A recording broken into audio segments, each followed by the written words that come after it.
பொதுவாகவே நம்ம வீட்டில் இருக்கிற பெரியவங்களை நமக்கு அவ்வளோவா பிடிக்காதுங்க. என்னதான் வெளி உலகத்துக்கு தாத்தா பாட்டி இவரை எனக்கு ரொம்ப பிடிக்கும் அப்படி இப்படின்னு சொல்லிகிட்டு இருந்தாலும், நான் சொல்கிறது சில பீப்புள்ஸை மட்டும்தான். அதாவது இன்றைக்கி நம்ம 2 ஸ்டோரி பார்க்க போகிறோம். இந்த 2 ஸ்டோரியிலையுமே இந்த வயசானவங்க இருப்பாங்க இல்லையா, வீட்டில் தாத்தா பாட்டி கேட்டகரியில் இருக்கிறவங்க, அது அம்மாவோட அப்பா அம்மாவாகவும் இருக்கலாம், இல்லை அப்பாவோட அப்பா அம்மாவாகவும் இருக்கலாம்.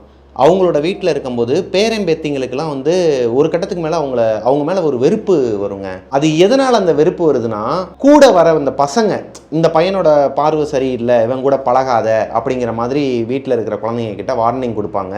அது போக அவங்களோட பசங்க இருப்பாங்க இல்லையா, அவங்களையுமே கொஞ்சம் கண்ட்ரோல் பண்ணுவாங்க. எப்பா ரொம்ப வச்சுக்காத, ஃப்ரெண்டுனா வெளியவே வச்சுக்க, வீட்டுக்குள்ளே கூப்பிட்டு வர்றது, அப்புறம் அந்த ஹால் வரைக்கும், அதாவது பெட்ரூம் வரைக்கும் கூப்பிட்டு வர அந்த ஃப்ரெண்ட்ஷிப்லாம் வச்சுக்கக்கூடாதுப்பா, இப்படி தான் வாழணும்னு சொல்லிட்டு சில விஷயங்கள்லாம் சொல்லுவாங்க. அது நமக்கு தப்பாக தான் தெரியும். ஆனால் அவங்களோட லைஃப்பில் அவங்க எவ்வளோ விஷயங்களை பார்த்துட்டு வந்திருப்பாங்க, அவங்களோட லைஃப்பில் எவ்வளோ அமானுஷ்யங்களை சந்திச்சுட்டு வந்திருப்பாங்க, எவ்வளோ போட்டி பொறாமை இந்த மாதிரியான ஒரு செய்வினையாக இருக்கட்டும், ஒரு ஏவலாக இருக்கட்டும், இல்லை ஏதோ ஒன்று அவங்களோட வாழ்க்கையில் எல்லாத்தையுமே பார்த்துருப்பாங்க. அவங்க ஏஜுக்கு, நம்மளோட ஏஜ் தான் அவங்களோட எக்ஸ்பீரியன்ஸுன்னு சொல்லுவாங்க இல்லையா, ஒரு வார்த்தை சொல்லுவாங்க. அது உண்மைதாங்க. அது எதனாலங்கிறது இன்றைக்கி நம்ம பார்க்க போகிற 2 ஸ்டோரி முடிஞ்சதுக்கப்புறமா உங்களுக்கு ஃபீல் ஆகும். அப்படி ஃபீல் ஆச்சுன்னா உங்களுக்கு என்ன ஃபீல் ஆகுது, உங்களோட வீட்லேயும் இதே மாதிரி உங்களோட தாத்தா பாட்டி இந்த மாதிரி தான் என்னோடய தாத்தாவும் சொல்லிகிட்டு இருப்பார், இல்லை என்னோடய தாத்தா சொல்கிறது அப்போ கரெக்டாக தான் இருக்கும் போல் மேபி அப்படிங்கிற மாதிரி உங்களுக்கு ஃபீல் ஆச்சுன்னா, எல்லாரையுமே சொல்லலை, உங்களுக்கு ஃபீல் ஆச்சுன்னா கீழே கமெண்ட்டில் சொல்லுங்கள். வாங்க ஸ்டோரிக்குள்ளே போகலாம். Welcome to our show Devil's kitchen.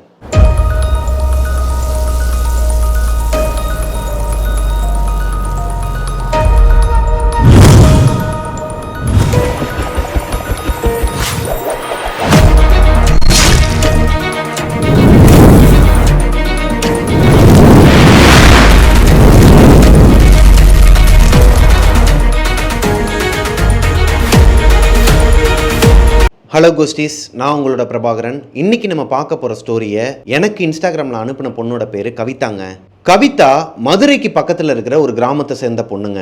இவங்களோட வீட்டில் கவிதா, அவங்களோட அப்பா அம்மா, கவிதாவோட தம்பி சிவா, அவங்களோட தாத்தா சுப்பிரமணி, அவங்களுக்கு பாட்டி கிடையாது, பாட்டி இறந்துட்டாங்க. இவங்க எல்லாருமே கூட்டு குடும்பமாக தான் வாழ்ந்துக்கிட்டு இருக்கிறாங்க. இவங்க தாத்தாங்கிறவர் யாருன்னா இவங்க அப்பாவோட அப்பா. அம்மாவோட அப்பா அம்மா 2 பேருமே தவறிட்டாங்க. ஆனால் அவங்களோட சொந்தக்காரங்க எல்லாருமே ஒரே கிராமத்தில் வாழ்ந்துக்கிட்டு இருக்கிறாங்க. இந்த உசிலம்பட்டி மாதிரி ஒரு கிராமம்னு வச்சுக்கோங்களேன், எக்ஸாம்பிளுக்கு சொல்கிறேன். இந்த மாதிரி ஒரு கிராமத்தில் இவங்க ஒரு தனி வீடு, சொந்த வீடு தான், இதில் தான் வாழ்ந்துக்கிட்டு வராங்க. கவிதா 12th ஸ்டாண்டர்ட் படிச்சுட்டு இருக்கிறாங்க. அவங்களோட தம்பி சிவா 7th ஸ்டாண்டர்ட் படிச்சுட்டு இருக்கிறாரு. கவிதாவோட அப்பா அம்மா 2 பேருமே அவங்களோட கிராமத்தில் சின்னதாக ஒரு ஹோட்டல் வச்சு நடத்திக்கிட்டு இருக்கிறாங்க. கவிதாவோட அப்பா அம்மா, அவங்க தாத்தா சுப்பிரமணி, இவங்க 3 பேருமே மோஸ்ட்லி டைம் ஸ்பெண்ட் பண்ணுறது பார்த்தீங்கன்னா அந்த ஹோட்டலில் தாங்க. கவிதாவும் சிவாவும் லீவ் டேஸில், இந்த சாட்டர்டே சண்டே ஸ்கூல் லீவ்னா கடையில் தான் இருப்பாங்களாம். சின்ன வயசுலேருந்து அந்த கடையில் தான் வளர்ந்துருக்குறாங்க இவங்களோட ஹோட்டலோட அமைப்பு எப்படி இருக்குன்னா, ஊர் சைடுலாம் இந்த கூரைக்கடை பார்த்துருப்பீங்க, மேலே ஃபுல்லாக கூரையாக போட்டு வச்சுருப்பாங்க, கம்புலாம் நட்டு வச்சு உள்ளுக்குள்ளே டேபிள் போட்டு. இங்கே இருக்கிற மாதிரி பிரம்மாண்டமாக இருக்காது, ஆனால் அங்கே இருக்கிற மாதிரி ஒரு அட்மாஸ்பியரை இங்கே இருக்கிற அந்த ஏசி ஹாலில் கொண்டு வர முடியாது. அது முடியவே முடியாது, அப்படி வச்சுக்கோங்களேன். அந்த மாதிரியான ஒரு டைப்பில் தான் ஒரு ஹோட்டல் வச்சுருக்காங்க. வெளியே ஒரு பெரிய கல் வச்சுருப்பாங்களாம். அந்த ஹோட்டல் டைப்னால் உங்களுக்கு எப்படி இருக்குன்னு தெரியும் இல்லையா. இந்த ஹோட்டலை காலையில் 6:30 மணிக்கெலாம் திறந்துருவாங்களாங்க. 6:30 மணிக்கு திறக்கிறாங்கன்னா 4:30 மணிக்கெலாம் அவங்க அப்பா அம்மா எந்திரிச்சு எல்லாத்தையுமே ரெடி பண்ண ஆரம்பிச்சிருவாங்களாம். கிட்டத்தட்ட ஒரு 2 மணி நேரத்தில் எல்லாத்தையுமே முடிச்சிருவாங்களாம். ஆல்ரெடி இந்த மாவுக்கு எல்லாமே ஆட்டி வச்சுருப்பாங்க இல்லையா, அதை எடுத்துகிட்டு போகிறது மட்டும்தான் அவங்களோட வேலையாக இருக்குமா. சில பொருட்கள் மட்டும்தான் காலையில் ரெடி பண்ணுற மாதிரி இருக்குமா. எப்போவுமே உங்களோட அப்பா அம்மா 5 மணிக்கு மேலே வீட்டில் இருக்க மாட்டாங்க. கவிதாவும் சிவாவும் மட்டும்தான் 7 மணி வரைக்கும் வீட்டில் தூங்கிட்டு இருப்பாங்களாம். 7 மணிக்கு எந்திரிப்பாங்களாம், 8 மணிக்கு ஸ்கூலுக்கு கிளம்பி போயிடுவாங்களாம். இவங்களோட ஹோட்டலை தாண்டி தான் அவங்களோட ஸ்கூல் இருக்குது. அவங்களோட ஸ்கூலுக்கு போயிட்டு ரிட்டன் வரும்போதும் அவங்க ஹோட்டலில் போய் இருந்துட்டு அவங்க அப்பா அம்மா தாத்தா கூட எல்லாருமே சேர்ந்து குடும்பமாக சேர்ந்து வீட்டுக்கு வந்துடுவாங்க. இதுதான் இவங்களோட ரொட்டீனாக இருந்துருக்குங்க. கவிதாவோட வீட்டோட அமைப்பு எப்படி இருக்குன்னா, இது ஒரு தனி வீடு, மொட்டை மாடி தான், மேலெலாம் ஃபஸ்ட் ஃப்ளோர் இந்த மாதிரிலாம் கிடையாது. ஒரு தனி வீடு, கீழே 2 ரூம் இருக்குமா, ஒரு பாத்ரூம் இருக்குமா, அட்டாச் பாத்ரூம் ஒரு ரூமில், இன்னொரு பாத்ரூம் வெளியே இருக்குமாங்க, வெளியே தான் போகணுமா. அவங்க அப்பா அம்மா ரூமில் அட்டாச் பாத்ரூம் இருக்குமா, அங்கே தான் இப்போது கவிதா இருக்கிறாங்க. கவிதா பெரிய பிள்ளை ஆனதுக்கப்புறமா அவங்களும் அவங்க அம்மாவும் தனியாக அந்த ரூமில் படுத்து தூங்குவாங்களாம். கவிதாவோட அப்பா தம்பி சிவா, அவங்க தாத்தா சுப்பிரமணி, இவங்க 3 பேருமே மொட்டை மாடியில் படுத்து தூங்குவாங்களாங்க எப்பயுமே. இந்த 3 பசங்களுமே மொட்டை மாடியில் தான் படுத்து தூங்குவாங்களாம்.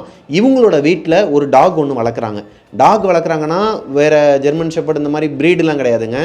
அங்கே இவங்க கடைக்கு பக்கத்துலேயே வந்து குட்டி போட்டிருக்குங்க இல்லையா, அதுலேருந்து ஒரு குட்டியை எடுத்துகிட்டு வந்து சின்ன வயசுலேருந்து வளர்த்துக்கிட்டு இருக்கிறாங்க. இவங்க கூடையே தான் சுற்றுமாங்க அந்த டாக். கவிதாவோட அம்மாவோட கேரக்டர் என்னென்னா ஈஸியாக ஏமாந்துருவாங்களாங்க. அதாவது ஈஸியாக நம்பிடுவாங்களாம் எல்லாரையுமே.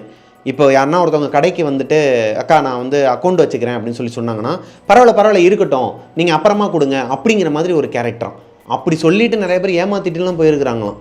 இருந்தாலும் அவங்களுக்கு எவ்வளோ பெரிய நஷ்டம் ஆகலைன்னு வச்சுக்கோங்களேன். ஆனால் அவங்க அப்பா ரொம்ப ஸ்ட்ரிக்டான பர்சனாங்க.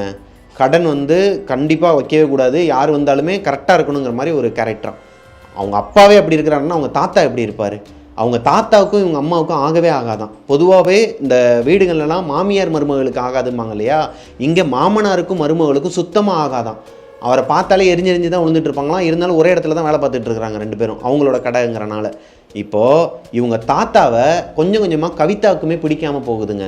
எதனாலனா இவங்க ஸ்கூல் விட்டு ஃப்ரெண்ட்ஸோடு வருவாங்களாம். வரும்போது இவர் வந்து எதனா ஒரு குறை சொல்லிகிட்டே இருப்பாராம். இந்த அவனோட பார்வை சரியில்லை, இந்த அவளோட பார்வை சரியில்லை, அவன் வந்து உன் மேலே கொஞ்சம் பொறாமப்படுற மாதிரி தெரியுது. ஆமாம், நம்ம என்ன ஒரு பேலஸ் கட்டியாக வச்சுருக்கோம் தாத்தா என்னையை பார்த்து பொறாமப்படுறதுக்கு? பணக்கார வீட்டு பொண்ணு அவள் ஏன் என்னையை பார்த்து பொறாமப்பட போகிறா? இல்லைம்மா, நீ வந்து நல்லா படிக்கிற, நீ வந்து நல்லா உன்னோட வாழ்க்கை வந்து கொஞ்சம் சுமூகமாக இருக்குல்ல. பணக்காரங்க எல்லாருமே சந்தோஷமாக இருக்கிறாங்கன்னு அர்த்தம் கிடையாது. அவங்க பணக்காரங்களாங்க தான் இருக்கிறாங்க. அவங்க வாழ்க்கையில் சந்தோஷம் இருக்குதான்னு கேட்டேன்னா அது கிடையவே கிடையாதுன்னு சொல்லிட்டு என்னென்னமோ சொல்ல ஆரம்பிச்சிருக்கிறாருங்க. இப்படிலாம் பேசுனா பிடிக்குமா குழந்தைங்களுக்கு? அவர் பேசுகிறது என்னமோ ஃபேக்ட் தான். ஆனால் ஒரு 12th ஸ்டாண்டர்ட் படிக்கிற பொண்ணுக்கிட்ட போய் இதெல்லாம் பேசுனா அவங்களுக்கு எப்படி இருக்கும்? இவர் யாரா அவர் எப்போ பார்த்தாலும் முக்கையை போட்டுட்டு இருக்கிறான்னு சொல்லிட்டு அவர் கூட பேச்சையே கொஞ்சம் கொஞ்சமாக குறைக்க ஆரம்பிச்சிருக்கிறாங்க. கவிதாவும் கவிதாவோட குடும்பத்தில் இருக்கிறவங்களும் சுமூகமாக அவங்களோட லைஃப் ஸ்டைலை இப்படி தான் வாழ்ந்துக்கிட்டு இருந்திருக்கிறாங்க. ஒரு நாள் கவிதா ஸ்கூல் முடிச்சுட்டு அவங்களோட கடைக்கு அவங்களோட ஃப்ரெண்ட்ஸோடு வரும்போது கடையில் ஏகப்பட்ட கூட்டம் இருக்குதுங்க. இது அவங்க கடைக்கு வந்த கூட்டம் கிடையாது. யாரோ 2 பேர் கத்தி கத்தி சண்டை போட்டுட்டு இருக்கிற மாதிரி அந்த இடமே ஒரு மாதிரி சலசலப்பாக இருந்திருக்குது. என்னடா இதுன்னு சொல்லிட்டு உள்ளே போய் பார்த்தா அவங்களோட அம்மா, அதாவது கவிதாவோட அம்மாவும் அவங்க தாத்தாவும் சண்டை போட்டுக்கிட்டு இருக்கிறாங்களாம். என்னடா இது இந்த அளவுக்கு சண்டை முத்திருச்சா? தாத்தாவுக்கு என்ன அறிவு இல்லையா? ஏன் அம்மாவை போட்டு இப்படி திட்டிட்டு இருக்கிறான்னு சொல்லிட்டு செம்ம கடுப்பாக இருக்கிறாங்க. இந்த நேரம் பார்த்து கவிதாவோட அப்பாவும் ஹோட்டலில் இல்லை. இவங்க ஹோட்டல் மட்டும் நடத்தலை, கேட்ரிங் சர்வீஸும், அதாவது தெரிஞ்சவங்களுக்கும் அவங்களோட ஃப்ரெண்ட் சர்க்கிளில் இருக்கிறவங்களுக்கு மட்டும் இந்த கல்யாண ஆர்டர் அப்புறம் பர்த்டே ஃபங்க்ஷனுக்குலாம் பண்ணி கொடுப்பாங்களாம் சாப்பாடு. அந்த மாதிரி திருச்சிக்கு பக்கத்தில் ஒரு ஊரில் ஒரு ஃபங்க்ஷனுக்காக போயிருக்கிறாரு. கவிதா அவங்க கடைக்கு வந்ததுக்கப்புறமா அவங்க தாத்தா அவங்களோட பேத்தியை பார்த்ததுக்கப்புறமா அவர் பாட்டுக்கு அமைதியாக போய் அவரோட வேலையை பார்க்க ஆரம்பிச்சிட்டாராங்க. அப்படியுமே அவங்க அம்மா விடலை, கத்திக்கிட்டே இருந்திருக்கிறாங்க. கவிதா தான் அவங்க அம்மாவை காம் டவுன் பண்ணி ஒன்றும் பிரச்சனை இல்லை வாமா வீட்டுக்குன்னு சொல்லிட்டு கூட்டு போயிருக்கிறாங்க. கவிதாவோட தம்பி சிவாவும் அவங்களோட தாத்தா சுப்பிரமணியன் தான் இப்ப கடையில இருக்கிறாங்க. வீட்டுல கவிதாவும் கவிதாவோட அம்மாவும் இருக்கிறாங்க. நைட்டு ஒரு 7 மணிலேருந்து 7:30 மணி இருக்குமாங்க. கவிதா ஹாலில் உட்காந்து ஹோம்ஒர்க் பண்ணிட்டு இருக்கும்போது அவங்க அம்மா, அதாவது அவங்களோட ரூம்ல வந்து லாக் பண்ணி வச்சிருக்கிறாங்க டோரை. யாருக்கிட்டேயோ ரொம்ப நேரமா கத்தி கத்தி பேசிக்கிட்டு இருக்கிறாங்க. அம்மா கையில் ஃபோனும் கிடையாது, யார்கிட்ட பேசிகிட்டு இருக்காங்கன்னு சொல்லிட்டு ரொம்ப நேரமாக டவுட்டு. ஒருவேளை அவங்க தாத்தா கூட சண்டை போட்டுட்டு கடையில் இருக்கிற அந்த ஃபோனை கையிலே எடுத்துகிட்டு வந்துட்டாங்களா? நோக்கியா, அந்த பழைய செட்டு இருக்கும் பார்த்துருக்கீங்களா, அந்த ஃபோன் தான் அவங்க வச்சுருக்கிறாங்க. அந்த ஃபோனில் தான் யார்கிட்டே பேசிகிட்டு இருக்காங்க போலன்னு நினச்சிட்டு ஹோம்ஒர்க்கை முடிச்சுட்டு எந்திரிச்சு அந்த கவிதா அவங்களோட டோருக்கு வெளியே நின்று டிவி போட்டுட்டு, நான் டிவி பார்க்க போகிறேன், சவுண்டாக பேசாதம்மா, அமைதியாக இருமா, ஏமா கத்திக்கிட்டே இருக்கிற, ஏமா தாத்தா கூட சண்டை போட்டுக்கிட்டே இருக்கிற, தாத்தா கூட சண்டை போடுறது இப்போ அப்பா கிட்ட உடனே சொல்லி ஆகணுமான்னு சொல்லிட்டு ரொம்ப நேரம் கத்திக்கிட்டே இருந்திருக்கிறாங்க. இருந்தாலும் அவங்க அம்மாவோட வாய்ஸ் நிற்கிற மாதிரி இல்லை. அசிங்கமாக பேச ஆரம்பிச்சிருக்கிறாங்க அவங்க அம்மா இப்படி பேசுகிற டைப்பே கிடையாது, கெட்ட வார்த்தை பேசவே மாட்டாங்க. என்னதான் நடக்குதுன்னு சொல்லிட்டு டோரை ஓப்பன் பண்ணி பார்த்தா உள்ளே யாருமே இல்லையாங்க. அப்போ இவ்வளோ நேரமாக அவங்க அம்மாவோட வாய்ஸ் தானே அந்த ரூம்குள்ளே கேட்டுட்டு இருந்துச்சு. இவங்களுக்கு ஒரு மாதிரி தூக்கி போட்டுருக்குதுங்க. கவிதாக்கு போய் ரெஸ்ட் ரூம் எல்லாம் ஓப்பன் பண்ணி பார்த்துருக்காங்க, உள்ளே அவங்க அம்மா இல்லை. இப்போ அந்த சத்தமும் கேட்கல, அவங்க அம்மா சத்தமும் கேட்கல. ஒருவேளை வெளியே நின்று பேசிக்கிட்டு இருக்காங்களான்னு சொல்லிட்டு வீட்டுக்கு வெளியே வந்து பார்த்துருக்காங்க, வீட்டுக்கு வெளியே அவங்க அம்மா இல்லை. மொட்டை மாடியில் போய் பார்த்துருக்காங்க, மொட்டை மாடிலே அவங்க அம்மா இல்லை. இத்தனைக்கும் கவிதா ஹாலில் தான் உட்காந்து ஹோம்ஒர்க் பண்ணிட்டு இருக்கிறாங்க. அதில் கான்சென்ட்ரேட் பண்ணனால அவங்க அம்மா மேலே அவங்க கான்சென்ட்ரேட் பண்ணலை. கவிதா அவங்க ஏரியா ஃபுல்லாக தேடி இருக்கிறாங்க, அவங்க அம்மாவை காணும். பயந்து போன கவிதாக்கு என்ன பண்ணுறதுன்னு தெரியல. கடையில் போயிட்டு அவங்க தாத்தா கிட்ட சொல்லலான்னு ஓடி போய் பார்த்தா அவங்க அம்மா கடையில் தான் இருக்கிறாங்க. இவங்களுக்கு ஒன்றுமே புரியல. இப்போ கவிதா அவங்க அம்மா கிட்ட கத்துறாங்க, எப்பமா வந்த, நீ வீட்டில் தானம்மா இருந்த, உன்னோட ரூமில் தானம்மா கத்திக்கிட்டு இருந்த, எப்பம்மா வெளியே வந்த அப்படிங்கிற மாதிரி கேட்குறாங்க. சாரி கவிதா, நான் உங்ககிட்ட சொல்லாமல் கொள்ளாமல் வந்துட்டேன். நான் எதனால் தாத்தா கூட சண்டை போட்டேன்னு எனக்கு தெரியல, என் மேலே தான் தப்பு. ஆனால் திடீர்னு நான் பாட்டுக்கு கத்த ஆரம்பிச்சிட்டேன். ஒன்றுமே இல்லாத விஷயத்துக்கு சண்டை நடந்திருக்குது. அதுக்கு தான் அந்த தாத்தாவுமே கத்திக்கிட்டு இருந்திருக்கிறாரு. இவங்களோட ஃப்ரெண்ட்ஸ் கூட சேர்றத அவங்களுக்கு பிடிக்கல. ஒருத்தவங்க வராங்க, எப்போ பார்த்தாலும் அவங்க வீட்டிலேருந்து எதனா ஒன்று செஞ்சு எடுத்துகிட்டு வராங்க, அதை அவங்க அம்மா சாப்பிட்றாங்க. அது போக இவங்க கடையிலேருந்து அவங்களுக்கு காசு கொடுக்குறதெல்லாம் அவங்க தாத்தா பார்த்துருக்கிறாரு, கவிதாவோட அம்மா கொடுக்குறத. அதுக்கு தான் லேஸ் வாக்காக கேட்டிருக்கிறாரு, ஏம்மா இப்படிலாம் பண்ணாதம்மா, நம்மளே கஷ்டப்பட்டு சம்பாதிக்கிறோம், அவங்களுக்கு கடன் கொடுக்குற அளவுக்கு நம்ம ஒன்றும் பெரிய ஆள் கிடையாதுன்னு சொன்னதுக்காக தான் பெரிய சண்டையாக வெடிச்சிருக்குது. அவர் கேட்டது தப்பு கிடையாது. ஆனால் நான் ஏன் அவ்வளோ கோவப்பட்டேன்னு எனக்கு தெரிலன்னு சொல்லியிருக்காங்க அவங்க அம்மா. ஆனால் இப்போ அது பிரச்சனை கிடையாது. கவிதாவை பொறுத்த வரைக்கும் அவங்க அம்மா அவங்க ரூமில் யார் கூடயோ ஃபோன் பேசிகிட்டு தான் இருந்திருக்கிறாங்க அவ்வளோ நேரம். ஆனால் அவங்க ரூமில் கிடையாது, ஏரியாலே இல்லை. அவங்க கடைக்கு வந்தே கிட்டத்தட்ட 3/4 மணி நேரத்துக்கு மேலே ஆகுதான். கவிதா ஹோம்ஒர்க் பண்ணிட்டு இருக்கிறத பார்த்து அவங்க அம்மா எதுவுமே சொல்லாமல் அவங்க பாட்டு கிளம்பி வந்திருக்கிறாங்க. நைட்டு ஒரு 9-9:30 மணி இருக்குமாங்க. கவிதாவை அவங்க அம்மா வீட்டுக்கு போக சொல்கிறாங்க. தம்பியை கூப்பிட்டுட்டு வீட்டுக்கு போ, நாளைக்கு உனக்கு ஸ்கூல் இருக்குல்ல, நானும் தாத்தாவும் எடுத்து வச்சுட்டு வந்துடுறோம் அப்படிங்கிற மாதிரி சொல்கிறாங்க. கவிதாவுக்கு அவங்க வீட்டுக்கு போகிறதுக்கு விருப்பமே கிடையாது. கிட்டத்தட்ட 10 வருஷமாக ஒரே வீட்டில் தான் இருக்கிறாங்க. அவங்க சொந்த வீடுன்னு சொன்னேன் இல்லையா, இந்த வீட்டுக்கு போகிறதுக்கே இப்போ அந்த பொண்ணுக்கு பயமாக இருக்குது, அவங்களோட சொந்த வீட்டுக்கு போகிறதுக்கே. இல்லைம்மா, நாங்களும் இங்கேயே இருக்கிறோம், ஹோம்ஒர்க்லாம் நான் முடிச்சிட்டேன், நீ முடித்தா பத்தாது, தம்பியும் முடிக்கணும், நீ வீட்டுக்கு கூப்பிட்டு போ, அவன் தூங்க மாட்டான், அவன் பாட்டுக்கு தூங்காமல் இருந்தானா நாளைக்கு ஸ்கூலுக்கும் லீவை போட்டுருவான், தயவு செஞ்சு நீ அவனை கூப்பிட்டு போன்னு சொல்லிட்டு வற்புறுத்தி அவங்க தம்பியை கவிதா கூட அனுப்பி விட்டுறாங்க. கவிதாவும் தம்பி சிவாவும் வீட்டுக்கு 9:45 வந்துடுறாங்க. இப்போது இன்னைக்கு நைட்டு ஒரு 11 மணி இருக்குமாங்க. இவங்க அப்பாவும் கடையில் இல்லை, கவிதாவோட அம்மாவும் தாத்தாவும் தான் கடையில் இருக்கிறாங்க. கடையை எடுத்து வச்சிட்டு இருக்கும்போதே அவங்க கடையில் வேலை பார்க்குற பையனோட வீட்டில் இருந்து ஒரு ஃபோன் கால். அவருக்கு ஒரு குழந்தை இருக்குதான், கை குழந்தை. அந்த குழந்தைக்கு ரொம்ப உடம்பு முடியல, உடனே வாங்கன்னு சொல்ல அவரும் கிளம்பி போயிட்டாரு. இப்போ இவங்களுக்கு எடுத்து வைக்கிறதுக்கு லேட் ஆகுது. கடையை எடுத்து வச்சுட்டு 11:30 மணி இருக்குமாங்க. இந்த மீந்து போன இலையெல்லாம் இருக்கும் இல்லையா, இந்த சாப்பிட்டு போட்ட இலை, அப்புறம் மிச்சம் இருக்கிற அந்த கறி இதெல்லாம் இருக்கும் இல்லையா, அதெல்லாம் கொண்டு போய் குப்பையில் போடுறது அந்த கடையில் வேலை பார்க்குறவர் தானா. அன்னைக்கு அவரோட குழந்தைக்கு உடம்பு முடியலன்னு சொல்லிட்டு அவர் போனனால கவிதாவோட அம்மா தான் அந்த குப்பை தொட்டியை எடுத்துகிட்டு போயிருக்கிறாங்க குப்பையில் போடுறதுக்கு. அவங்க தாத்தாவால் வெயிட்டு தூக்க முடியாதுங்கிறனால அவங்க எடுத்துகிட்டு போய் போட்டிருக்கிறாங்க. இந்த குப்பை தொட்டி எங்கே இருக்குன்னா, இவங்க கடைக்கு பேக் சைடில் காடு மாதிரி இருக்குமாங்க, இந்த முள்ளுக்காடுன்னு சொல்லுவாங்க இல்லையா, அந்த மாதிரி ஒரு பகுதியில் கீழேயே கொட்டிடுவாங்களாம். அங்கே இருக்கிற இந்த மாடுங்க, அப்புறம் அங்கே இருக்கிற விலங்குகள்லாம் சாப்பிடுமா. அது சாப்பிட்டது போக மீதி இருக்கிற பொருளெல்லாம் அடுத்த நாள் இந்த குப்பை வண்டியிலேருந்து எடுத்துகிட்டு போயிடுவாங்களாம். அந்த இடத்துல ஒரு குப்பை தொட்டி கூட ப்ராப்பராக வைக்கலை. கவிதாவோட அம்மா குப்பை போடுற இடத்துல மொத்த இலையவும் அந்த சிக்கன் பீஸ் எல்லாத்தையுமே கொட்டிட்டு திரும்பி வந்துட்டு இருக்கும்போது, அதாவது திரும்பி ஒரு 2 ஸ்டெப்பு தான் எடுத்து வச்சிருக்கிறாங்க, பேக் சைடில் இந்த மாதிரி ஒரு சவுண்டு கேட்டிருக்குதுங்க.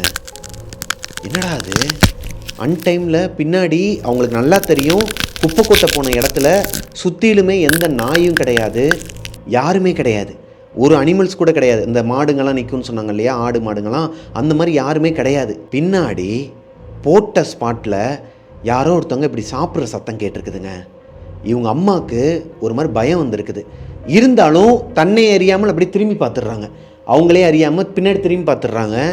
பார்த்தா ஒரு தார்ப்பாயாங்க, ஒரு கருப்பு கலர் தார்ப்பாயை மேலே அப்படி பொத்திக்கிட்டு, அதாவது இந்த போர்வையை பொத்திட்டு உட்காந்தோன்னா எப்படி இருக்கும், அந்த மாதிரி யாரோ ஒருத்தவங்க பொத்தி உட்காந்தா எப்படி இருக்குமோ, சமணங்கால் போட்டு உட்காந்து இந்த சாப்பாடு, இந்த இலை இருக்கு இல்லையா, இந்த இலை எல்லாத்தையும் எடுத்து எடுத்து இப்படி வாய்க்குள்ளே போட்டுக்கிட்டு இருக்கிறாங்களாம். இவங்களுக்கு ஒரு மாதிரி பயம் வந்துருக்குது. அது போக எவனோ கிறுக்கனா இருப்பானோ, இந்த மாதிரி ஒருத்தனை பார்த்ததே கிடையாது. சொந்த ஊர், சொந்த இடம், அந்த இடத்துல தான், அதாவது சொந்த ஹோட்டல் பின்னாடி எப்பயுமே குப்பை போடுற இடம், இவங்க குப்பை போட வந்தது கிடையாது இது நாள் வரைக்கும். இருந்தாலும் இப்படி ஒரு பர்சனை இவங்க பார்த்ததே கிடையாது. கிட்டக்க போயிட்டு, ஏன்பா தம்பி, யாருப்பா நீ, உனக்கு சாப்பாடு வேணும்னா சொல்லு, நான் கடையில் வச்சிருக்கிறேன், உனக்கு எடுத்து கொடுக்குறேன், ஏன்பா இப்படி போட்டு குப்பையில் இருக்கிறத சாப்பிட்டுட்டு இருக்கேன்னு சொன்னால் ரெஸ்பான்ஸே கிடையாதான். அப்படி சாப்பிட்டுக்கிட்டே தான் இருக்கிறானா. கொஞ்சம் கொஞ்சமாக கிட்டக்க போய் பார்க்கும்போது தான் இவங்களுக்கு தெரியுது, பனிமூட்டமாக இருந்திருக்குது அந்த இடமே கொஞ்சம் லைட்டாக. அது ஒரு மனுஷன் கிடையாது, ஏதோ ஒன்று, ஏதோ ஒரு அமானுஷ்யம். ஒரு மாதிரி கருப்பு கலரில் தார்ப்பாயை மேலே போட்ட மாதிரி தான். நாங்கள் அந்த புகை மாதிரியோ அந்த மாதிரிலாம் உருவமே கிடையாதான். பார்க்குறதுக்கு ஒரு மாதிரி வினோதமாக இருந்திருக்குது. கை இருக்குது, முகம் இல்லை, ஆனால் கை மட்டும் நல்லா தெரியுதான், நகங்கள்லாம் பெருசு பெருசாக இருக்குதான். சாப்பிட்டுட்டு இருக்கும்போது அலறி அடித்து கத்திருக்கிறாங்க ஒரு மாதிரி. இவங்க கத்துல இவங்க தாத்தா ஓடி வந்திருக்கிறாரு அங்கேருந்து. என்னாச்சுமான்னு சொல்லிட்டு கேட்கும்போது இவங்க மயக்கம் போட்டு விழுந்துட்டாங்களாம் அந்த இடத்துல. உங்க தாத்தாக்கு என்ன பண்ணுறதுனே தெரியல, ஹெல்ப் பண்ணுறதுக்கு ஆள் கிடையாது, இருந்த ஒருத்தரும் போயிட்டாரு, அவங்க குழந்தைக்கு உடம்பு முடியலன்னு சொல்லிட்டு. பூட்டின கடையை மறுபடியும் ஓப்பன் பண்ணி வாட்டர் கேனை எடுத்து அவங்க மேலே தண்ணியை தெளிச்சதுக்கப்புறமா எந்திரிச்சிருக்கிறாங்க. ஒரு மாதிரி பதறி இருக்கிறாங்க. இல்லை மாமா, நான் இந்த இடத்துல யாரோ ஒருத்தவங்க உட்காந்துருந்ததை பார்த்தேன், எனக்கு ஒரு மாதிரி பயமாக இருக்குது. எங்கம்மா அங்கே யாருமே இல்லைம்மா, இதுக்குதாம்மா நைட் நேரம் நீ வராத, நான் வந்து போடுறேன்னு சொன்னேன், நீ கேட்டா தானே. இல்லை மாமா, உங்களால் தூக்க முடியாதுன்ட்டு தானே நான் வந்தேன், ஆனால் நான் சொல்கிறது உண்மை தான், பொய் கிடையாது, அங்கே ஒருத்தரை நான் பார்த்தேன். சரி சரி விடுமா விடுமா, ஒன்றும் பிரச்சனை இல்லை, வாமான்னு சொல்லிட்டு கூட்டு வந்திருக்கிறாரு. வீட்டுக்கு வர வரைக்குமே கவிதாவோட அம்மா குழம்பிக்கிட்டே தாங்க வந்திருக்கிறாங்க அவங்க தாத்தா கிட்ட. நான் பார்த்தேன் மாமா, ஏதோ சம்திங் இருக்குது, இனிமேல் குழந்தைங்களெல்லாம் கடைக்கு கூட்டு வரக்கூடாது, ஏதோ ஒன்று இருக்குது, கடைக்கு முதல்ல சுற்றி போடணும் அப்படி இப்படின்னு சொல்லிட்டு பேசிட்டு வரும்போது அவங்க தாத்தா சொல்கிறாரு, வீட்டில் 2 குழந்தைங்க இருக்கிறாங்க, கவிதாவோட மொழியே சரியில்லை, ஆல்ரெடி வீட்டில் உன்னோட ரூமில் உன்னோட வாய்ஸ் கேட்டுச்சுன்னு வேற சொல்லிகிட்டு இருந்தா, அதனால் நீ எதுவும் பேசாதம்மா, இன்றைக்கி நாளே சரியில்லை, அதுக்கு தான் சொல்கிறேன், நீ வந்து உன்னோட ஃப்ரெண்ட்ஸ் கூடலாம் யாருக்கூடையும் வச்சுக்காத. இப்போது ஃப்ரெண்ட்ஸை சொன்னதுக்கப்புறமா கவிதாவோட அம்மாவுக்கு மறுபடியும் ஒரு மாதிரி ஏறிக்குதுங்க. அப்படிலாம் சொல்லாதீங்க மாமா, நீங்கள் தேவையில்லாமல் பேசாதீங்க, நீங்கள் என்கிட்ட கரெக்டாக பேசுகிறீங்கன்னா நானும் உங்ககிட்ட கரெக்டாக பேசுவேன், குழந்தைங்களுக்கு இந்த விஷயம் தெரிய வேணாம், நீங்கள் சொன்ன மாதிரி நான் சொல்ல மாட்டேன், நீங்களும் சொல்லாதீங்கன்ட்டு வீட்டுக்கு வந்துடுறாங்க. கவிதாவோட அப்பா வீட்டில் இல்லாத காரணத்தினால கவிதாவோட தாத்தாவும் அந்த பையன் சிவா இருக்கிறான் இல்லையா, 7th ஸ்டாண்டர்ட் படிக்கிற பையன், இவங்க 2 பேர் மட்டும்தான் மொட்டை மாடியில் படுத்து தூங்குறாங்க. கவிதாவோட அம்மாவும் கவிதாவும் அவங்களோட பெட்ரூமில் படுத்து தூங்குறாங்க. மெயின் டோர் லாக்கில் தான் இருக்கும், ஆனால் ஒரு கீ இந்த தாத்தா கிட்ட இருக்கும் மேலே, ஏன்னா எமர்ஜென்சினா உள்ளே வர்றதுக்கு. கவிதாவோட அம்மாவுக்கு தூக்கமே கிடையாதாங்க. ஏன்னா அவங்களுக்கு அந்த கடைக்கு பின்னாடி அந்த குப்பை தொட்டியை பார்த்து அந்த உருவத்தை பார்த்ததே மைண்டில் ஓடிக்கிட்டே இருக்குது. இதை குழந்தைங்ககிட்டையும் சொல்ல முடியலை, அவங்க ஹஸ்பண்டுக்கிட்ட சொல்லணும்னு சொல்லிட்டு ஒரு மாதிரி குறுகுறுன்னு இருக்குது. அவங்க கடையிலேருந்து வரும்போதே அவங்க ஹஸ்பண்டுக்கு ட்ரை பண்ணியிருக்கிறாங்க ஃபோனுக்கு, பட் அவர் எடுக்கலை, மேபி தூங்கி இருக்கலாம்னு சொல்லிட்டு இவங்களும் விட்டுறாங்க. கவிதாவோட அம்மாவுக்கு எப்படி தூக்கம் வரலையோ அதே மாதிரி கவிதாவுக்கும் தூக்கம் வரலைங்க. அவங்களோட மைண்டில் என்ன ஓடுதுன்னா, அம்மா ரூம்குள்ளேருந்து பேசுனது நல்லாவே கேட்டுச்சு, ஆனால் உள்ளே வந்து பார்த்தா யாருமே இல்லை, அம்மா 3/4 மணி நேரத்துக்கு முன்னாடியே அங்கே கடைக்கு போயிட்டேன்னு சொல்கிறாங்க. அப்போ இந்த வீட்டில் எதனா பேய் இருக்குதா, அதுவும் நம்ம ரூமில் தான் அந்த பேய் இருக்குதான்னு சொல்லிட்டு அவங்களுக்கும் தூக்கம் வரவே இல்லை. இப்படி 2 பேரும் முழிச்சிருக்காங்கங்கிறது தெரியாமலே ரொம்ப நேரமாக எதையோ ஒரு விஷயத்தை பற்றி அவங்கவுங்களுக்கு நடந்த அந்த அமானுஷத்தை பற்றி யோசிச்சுட்டு இருக்கும்போது வெளியே செருப்பு போட்டு யாரோ ஒருத்தவங்க அந்த சகதியில் நடந்த ஒரு சத்தம் கேட்டும், அந்த மாதிரி ஒரு சத்தம் கேட்டிருக்குது. இப்போ அம்மாவும் பொண்ணும் அட் அ டைமில் எந்திரிச்சிருக்கிறாங்க. இப்போ தான் தெரியுது 2 பேருமே தூங்கலைங்கிறது 2 பேருக்கும். ஏண்டி நீ தூங்கலை அடி அப்படிங்கும் போது, ஏமா நீ தூங்கலையா, எனக்கு தூக்கம் வரல, இல்லை ஒன்றும் இல்லைன்னு சொல்லிட்டு 2 பேருமே போயிட்டு ஜன்னலில் ஓப்பன் பண்ணி பார்த்தா நைட்டு ஒரு 12:45 மணி இருக்குமாங்க. இவங்க தாத்தா சுப்பிரமணி இருக்கார் இல்லையா, அவர் பாட்டுக்க நடந்து போயிட்டுருக்கிறாராம், ரோட்டில் எங்கேயோ போயிட்டுருக்கிறாராம். அதுவும் பொதுவாக இருக்கிற ரோட்டில் போல, இந்த பின்னாடி இந்த காட்டு பகுதி மாதிரி இருக்கும் பார்த்துருக்கீங்களா, வீட்டுக்கு பின்னாடி இந்த கிராமத்து சைட்லலாம் அந்த பகுதியில் போயிட்டுருக்கிறாராம். என்னடா அது சுடுகாட்டுக்கு போகிற பாதை, அதாவது டேரெக்டாக சுடுகாட்டுக்கு போகிறது, போகிற வழியில் நிறைய வீடுங்கள்லாம் இருக்கும், அதை தாண்டி தான் சுடுகாட்டுக்கு போகணும். இந்நேரத்தில் இந்த தாத்தாக்கு வெளியே என்ன வேலை? சின்ன பையன் சிவா வந்து இவரை நம்பி தான் மேலே தூங்க வச்சுருக்கிறாங்க அவங்க அம்மா, கவிதாவோட அம்மா.